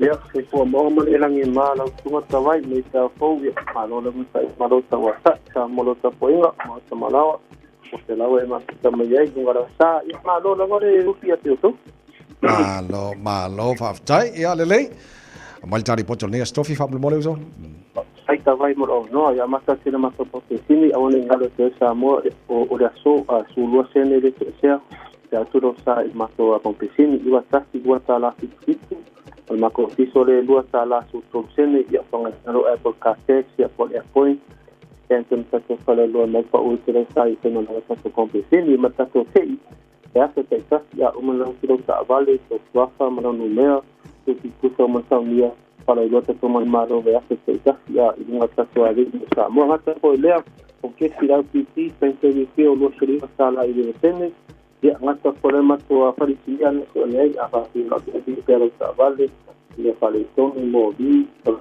mata vale a partir de mame puteve no mato puteve até que se teve mo ta vale la vale si no que ta vale o ta to fluidi lo ilisi to le mo bingo polivis ta to pa upa loco no sé papilla mato to interview to dice que si me parece no ser un proceso que no dice ya mato que no entiende se valida a todo que valida que el clima tío la to poder to ser esa to ser fácil que se le boca que lo que le para o sea o le tenga o me está fue con fácil que fácil que para hasta poder ya se cena se parece no está vale moli como que fue si tu dan a me con pa o de aceptar vale pero fai uma questão de e na ele já está nossa por essa estava passando moto estava em fogo estava em suai ativi está a respeitar ngata ko le ta to for wili man modify ta to for wili ta ling for winter hai laps ni sen mana lisi pa ma ya po pa man to ya snoko ma ta ko pa ma ka apa te we ma ko si lang ya so wo pick your so bien na ai pa ko fa ni para bien pa pilo ta va fa ta in lo ta tuai se ta va po na le la sene por más que la gente me para que ta va con double más que ta va de la ta po idea rungal ma ko sai es casi le más como se son vedi men ma numero o iva to pitasi to do o iva pitasi to do o ma se son yo tanto per pa un idea o ta casi que solo page o ta po po tuai to sai stava ma se mo se stava le dava accesso lima e un sai due solo pa un battaglia o ta to wili se ti vinto se lang lava e pa sai due solo la massa tutta sai ta po wili se lima e una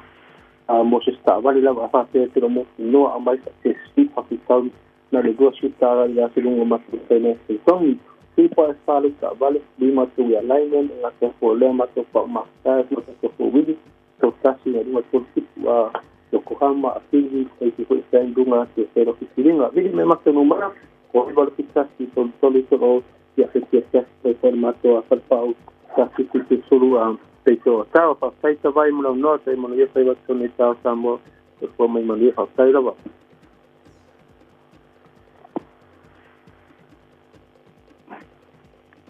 Victor Famalo of Tayuso mole ne foi taia fo ia ole na nga wa makule tula ngoi au nanga fo ia na yalo la tnu fa nga nel tua ia pe ona fa fonga tu ta tu report ne foi taia fo de so nga Victor ia o na lo tua manga lo male taia world and auto limited ia so son telemonta to ia fo I se o mama ia tu e nei fa se langa le ia ta o nei taia mai alole na ia ona ka ko fa fo ile mo nei tai ho fo ai onai fa silanga o nei fo tai ho fa sa ili se sa mo e mo ainga a woni ngalo ia to all enterprise motor group maru ka wala fa ta vale e matua fa mo ina lava mo oi te le yo ta vale matango fi mai ai ia te le fo so swani la fa ngar wenga mo oi sa ili le sta vale ta fa ngar le mo oi male ainga ia ai le leona e suane o le latu tu se te mobile enterprise motor group Manukau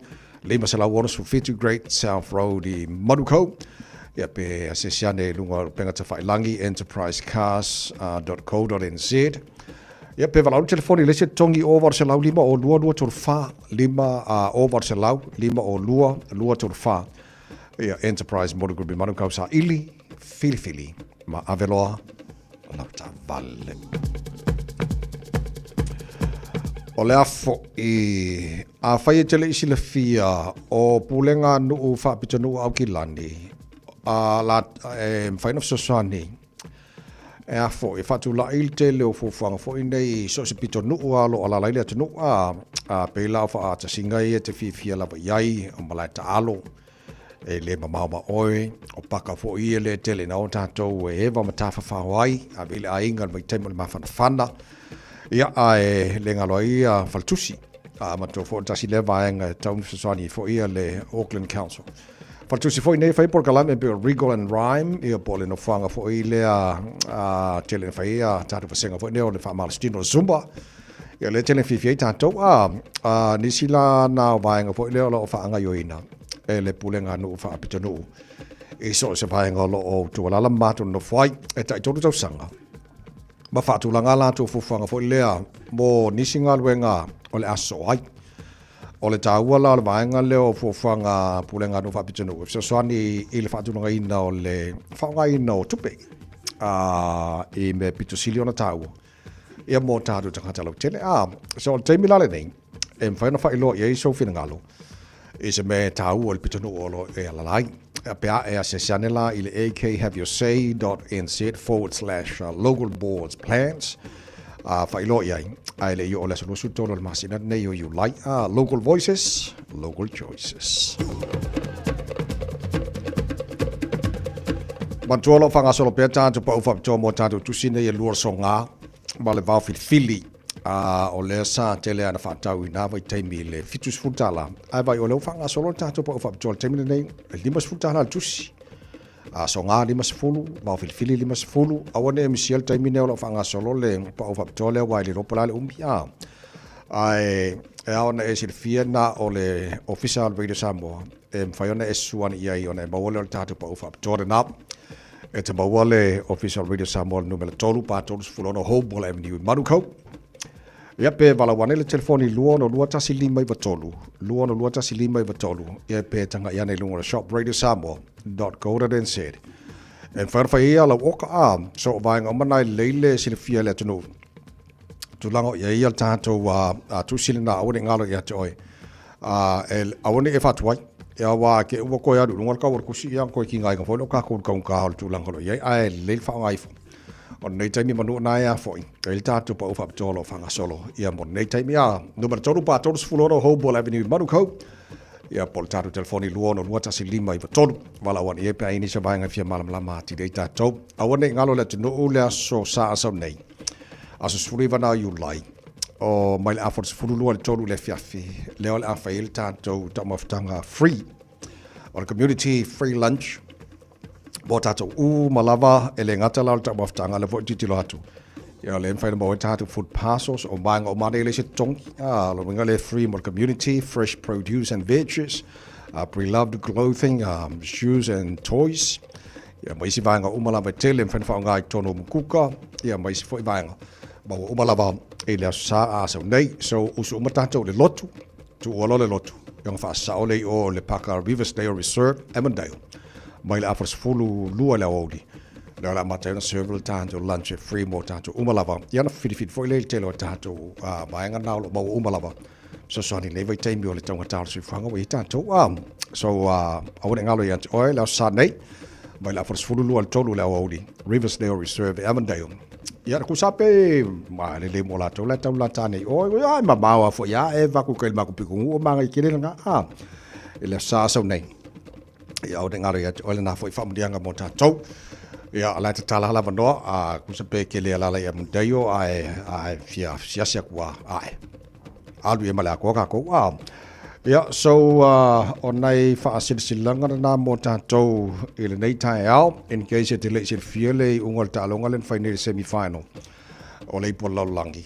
Ia Argentina ma Engelani, sorry. Ka whainga Argentina, mua wale ai Engelangi.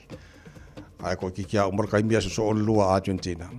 Pingi la le final Argentina ma Spain. Ai su al tulanga tolu ma tulanga fa. Ia Engelani ma falani. So ko hamba ka ki ol whainga Argentina le wai so le ia le lei. Ia a ole tātou pokalame nā nei tai au le tunu.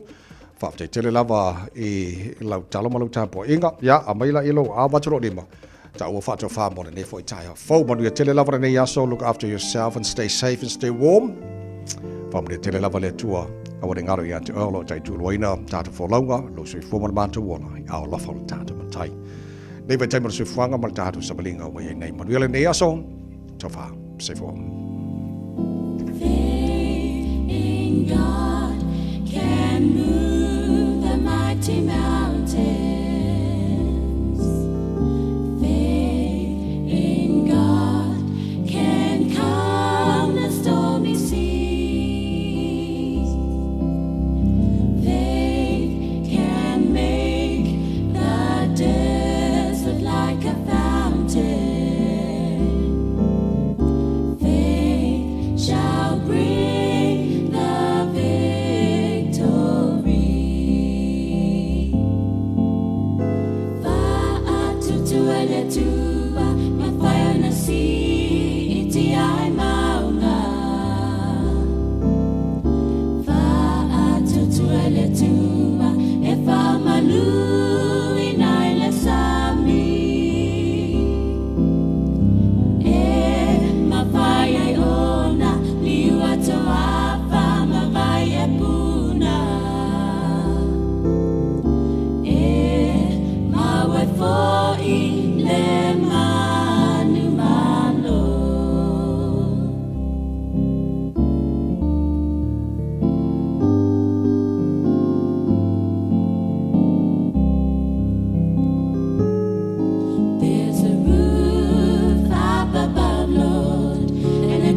O sa inga le nei telefon mo ni tai au mai a te ro New Zealand ia wa fwelo no fota poi mai fa funga mai am o ni matua i Eastern Bay Plenty e to lua le whanau telefon a venei mani matua o mo fasalaina in lalo le tula whanu fau to la ia te maiti tia ia onga i New Zealand nei o ia matua e le i watu le whaam sinonga i longa mo dianga sa tuma uri ma whaatasi lumo le whaam sinonga whaai tumalo a Whakatane District Court le solua ni nei maeso. O le tula fono a o ngam ta inga lus fulu Education and Training Act 2020 o lo tauan o se soli tula fono se matua sta mai titi mana mea le stara le onga ai le faia le tulanga ai pe musu le fa mautinoina o le mai titi o le storina o ma tu en van fasalene se le tupe le si ma le tulu afeta la o ia ma tu sa la te tino monio modianga le faia o la tute mo le storina le la fa na le onga ma o tau fai moria nei moria nga te lua. E le tau fai ingo mea monio ne mata upo ta wai. E le ruafe mare rufulua e o le ruafe mare rufutolu.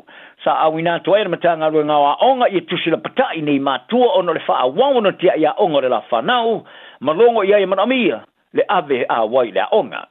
O le tusi la patai no na tolu sa lafo ia se tema o le ruafe mare rufutolu malongo iai. O le tusi la patai mon murilea, ma se asi e singo le asi ai le ainga a le o se tasi o sui ma le tautua wha alo toi fale mo ta maiti awa ia onga, ai po seisi mai le tautua mo tu planga televou o leo leo. O se kampani lava Australia o to sina ia le vai, iana ia ingo whaatino mo tanga whai ngā ruenga, le tu ina i matua le isi lua vai aso whao popo, e ave o aso malo lo, i le tau sanga, se ia o lia suma le lua le matua o la tu whanau. Ai o se fasili, pe fa amata fa ona fa ye New Zealand nei fa ria company le dish wo foina ya ni yaso malo lo e so sonia i matu i meta oma e pe o le suio a onga ave fa nau ai por mai sa tu si ai company lungo le pengo fa mtalanga le LinkedIn o le tulanga le wala tu suia nga ruenga o le fo ma se wala le wala tu siti ai tulanga nga ruenga o le tamanta i fa pito i tula fo no nga ruenga Alison Melsa o le compania le Hesketh Henry sa i whare ai e whoringa mai tu wau o se tirotironga momo i ai o le tula whono ai atu tō tingata e whaia se ai inga whaatino whaapea tari tusa i New Zealand nei e whaasori tula whono tulu ai e le whaatangai se whailunga tingata e whaavai lunga o tūlanga tau i ainga ai peitai o i whare o le a whaatangai tau singa e mana mia mo se isi e iaina mata whaioi mo le tau sia ma le vava ai o tamaiti Faria Melsa sa yaisa yenga a yaisa yenga fatino tu ina tuaini aso malolo fa popo e mana mia fa vai lungo mata fa yo ya letra te fa nga luenga mori to sio tomaiti na i lola vea leo se matua o le li lo ye fa pito nga luenga Alistair SP o le company le Duncan Cottrell wo yoe e ma fa no mo se ava no tu la fono tu yang e so nga company sa ili te fa nga luenga al Robert Half wo fa lo ai e malo si atu le mana na o tanga whainga runga e mea lofa po perks. E langolongo aiftu tuna inga e whaia, mai tu a inga o langa e whiolai. A e o aso malo lo e ave pito sili atu o na mana na oai. O le atoa ilo ina e leo leo i ana whaatinonga e whaonga e su e mata upui pui ngo tamaiti, ma whaorima i a meong whaonga ri. Taluaini a atu ngalunga i so tanga o le ngawhai o se di leo sinia. Man silia ma lima spulu ni mta upo pe na failo aile le New Zealand. O failo a foi. O nisi o ni mta upo o fai yeso su enga a yeso tanga i tua ingo soli tula fono i a mionga wha ngari sa fai e tamaiti. O leo ma le mta ngaru ingo tamaiti o la tu wha vaina foi se lau so wha tasi mo sui o wha la tonga mo le wha amauti no ina e o foina fuanga wha tino mo le wa ai o wha tinonga o ne mta upo. O lea fuanga o whaia a whaata o toina se isi kulup fau tua mai, isi so o tanga li toe te talaino ne mta upu mo suenga e toe whaia iai. Sa mua atu, longo e leo le Johnny Sira i lima sumare wha mta upu o whae tionga i pui ngā o tamaiti. Whapea ma whaorima ia mionga whaarungari o toi tala name. O le fast full name ta upe e so tanga mpuipuinga o tamaiki se funma le lua whaorima ia mionga whaarungari i tanga tamatua malisi lua o mata upu o isio so tola fono. O rem ta upo toi whai yesu e suanga tulu waini a tungalunga salanga ia mele tu sanga nei. E winga le ngā whai o se li leo si nia masi mata upu si sa wanga i se a mionga whaarungari e whai tusanga o ta tia e unoma le whai yesu e suanga. O whaeloai o leari leo senior assessor of civility detective inspector Given Very e ngā lua le vaenga mō kengi a le National Gang Unit e wha mautui Wellington. Sa mō atu ngā lua i Northland o lo oa a fia i le mata upu. O le vaenga tupe whatatia e se Moritani malo e le whonotanga le whonota e te le Pasifika le Pacific Island Farms po le PIF i New Zealand nei i le tosanga whau e tau o e whaititia. O ia le fa moe moe ngol matanga rongo mata upo le vai fafu mfa toinga e ma fu le fa le tonu ono tongo tata di malo ai sa ma u le Johnny Sila Pacifica stu singa ma le matanga rongo mata upo lo to fa le mfa toinga i lalo tu la fono fam talanga lo i po Official Information Act OIA o lo tu ina se fa tu penga di tos fu miliona tala morisi roto sanga e o ya mati ele tala fara tau le topo de roa fama le furuano sa fata tia e se le luas fulu miliona tala mo le teimi e tali malo ai le fon tanga fa ali el sujo upo le matanga ruenga o mata upo le vai fafa mfata winga tal wai nga ruenga muri muriane mo le fa mani no ino fa mo moenga ma le lau telo le fon tanga ma le no ma wino fa singano tupa fa alu o ye nei le rato fa mo ile tala fara tau le tupe e kavaina le fa tupenga na o patino no silinga pe fa pe fer se fulu miliona tala ona no ma wina a edem fa no fo instali yain i se tar sanga za fa ma wina ai ele matanga ro mata o por vai fa ma fa to inga fa pe sa fa to nuina na to le pari mi e tali ma lo e fo tanga i se winga fa popula ina yanga va al Pasifika ma fa malo si atiliai le itulani o to so fo o stai mo leo la tali malo ai New Zealand fontanga ta le Pasifika de ton was mo leon to sanga fontanga le to sang nei la tali malo e palau ma le stos fu o kuso o le so fausi tema o lo vise si forward company fa to wai vai la au mo le malo loina ale New Zealand muscle wa angani mo se to file mo a fa wo fe vesi inga lungo o wall of so te inglo tele winga ile company sa fola ile vai stol wai David Lekele o io la to o vea ma failo na se ile company pe ona fe ngai ma toinga oni fa tinonga ile tala fe ngai sa fa ia tanga to fa ngaro mo oni jo o lo to ta paina ne to fa fo yatu e pe ona fi ani ta ma fa popo e fa ina po undeclared dairy ile komisio o business Mole matanga rungo company au tupo le Commerce Commission and Ministry for Primary Industries wa fai ne ia la suspenga. O le tele o se fai business ma se tase ia tau tualango mo tanga te mo mi so sani of te ai. Moni fai jonga ilona to oveo le tutio ile company. Sa ia fa dia ilungo na nei tulo so te ingalo tele Ale Brown Butterbean Facebook. Leo foi nai fa maro si au mo tanga te nga lue mo fa leo la to wolo maloina. E peona ia mauina i meli ino whaelunga lanu. Sa e whaari ai o le ino ma whaamata ua whaia ia te ia malona ainga ua whailawa sina mai. I lona tua tusi wa tu ina ne ilunga o wala so te inga lau tele e tangata. Whaari le tele, o maa nao i tangata i Nitali, mai malama iai, ai e nate mana o mea se te me sa ili ai me tonu o tupa mai le kampari, ai ua whainga ta ne ono le tele o le pisa, ai le teimi nei ua papole ilona ainga. Ia taro talonga sa tari foi tau de foi a onga Benji Marshall i tala fea vei fa tupo si o miei Jerome Lai. Ina wa mai ona foi fa unga suira kala pole West Tigers. Ina soa ka teni to muni ma saini nan fea ngainga. Ma le kala pole Parramatta Eels mo do sang forward wa fe maren for fitu. O to sang alona lua le nei o le suira to Samoa. Ile limo to sang alona fea ngainga ma le Tigers. Ai ora amatanga o te usanga nei sai saini ai lana whea ngai ngā marakalapu fōa Papua New Guinea, le PNG Chiefs, mo le unuai awa iai le tamarasanga o le ruafe marero forvalu. Sai ere wha moe no fai perua i le Tigers e le te usanga fōa petai. Wa whai ere wha unga le kalapu e wha amatu mo le ruafe marero forfitu, ma ua awa ia tu ne i le Eels, i se whea ngai ngā oiloai o le Stop Cap Deal. E peona wha maoni e le kalapu i le vasa nei. Wha ria e le pule awa o le Eels, Mark O'Neill, o luai o se tasi o tama e tele le tomai to e manuia na ta alu o i nei, ma ua wha fia i nei le wha whilo i o ia. whaariai o O'Neill, e tau tala wha maumongo ngā rua ngā rua i malanta alo, wha whaona manu le Champino le NRL, wha awaule le lei o lanta alo toi loa pūlea la nami o le lei, ni wingo le awina te Jerome, ilana por kalame i hasta tasi. E se mai ai o te tonu whare kalapu, o le a tele se au ngā o luai, o le a iai i tamata alo tala vou o wha solo mai ina lato por kalame. O le whai unga e wha matulu ai, sa mafuai ni whare o Vasili winga, i le rā maftanga ma le whai a onga e a maso, ai pesa i ese whese se inga lo la vā. Sa musu e maso le tali Vasili lau whai ni poti le isi tua le vasta semane, ina ma e whai ino lana au i le au le Warriors in New Zealand whai unga le vaso.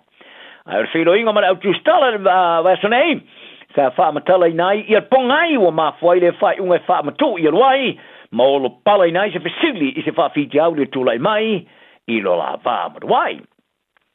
Sa lo mina e rau soka ali i Sepania, i ale au forani lo ngā tono Texas i Amerika, ma sa watuai, i le tālonga su ngā Champino le ipo lo langi le soka o le tōsanga nei, talu mai ona mano Champino lo afe se fulu, i le lua i le aisa, mano ai tai ona nafi, i le la semi-final. Mai lava le amatanga o le tālonga, sa matua i longa ona tā ai mau le tālo Sepania, fa peo se ngata le tino forani, i so se i tu ai ngō sa whainga sa whaatino e le tō vivini.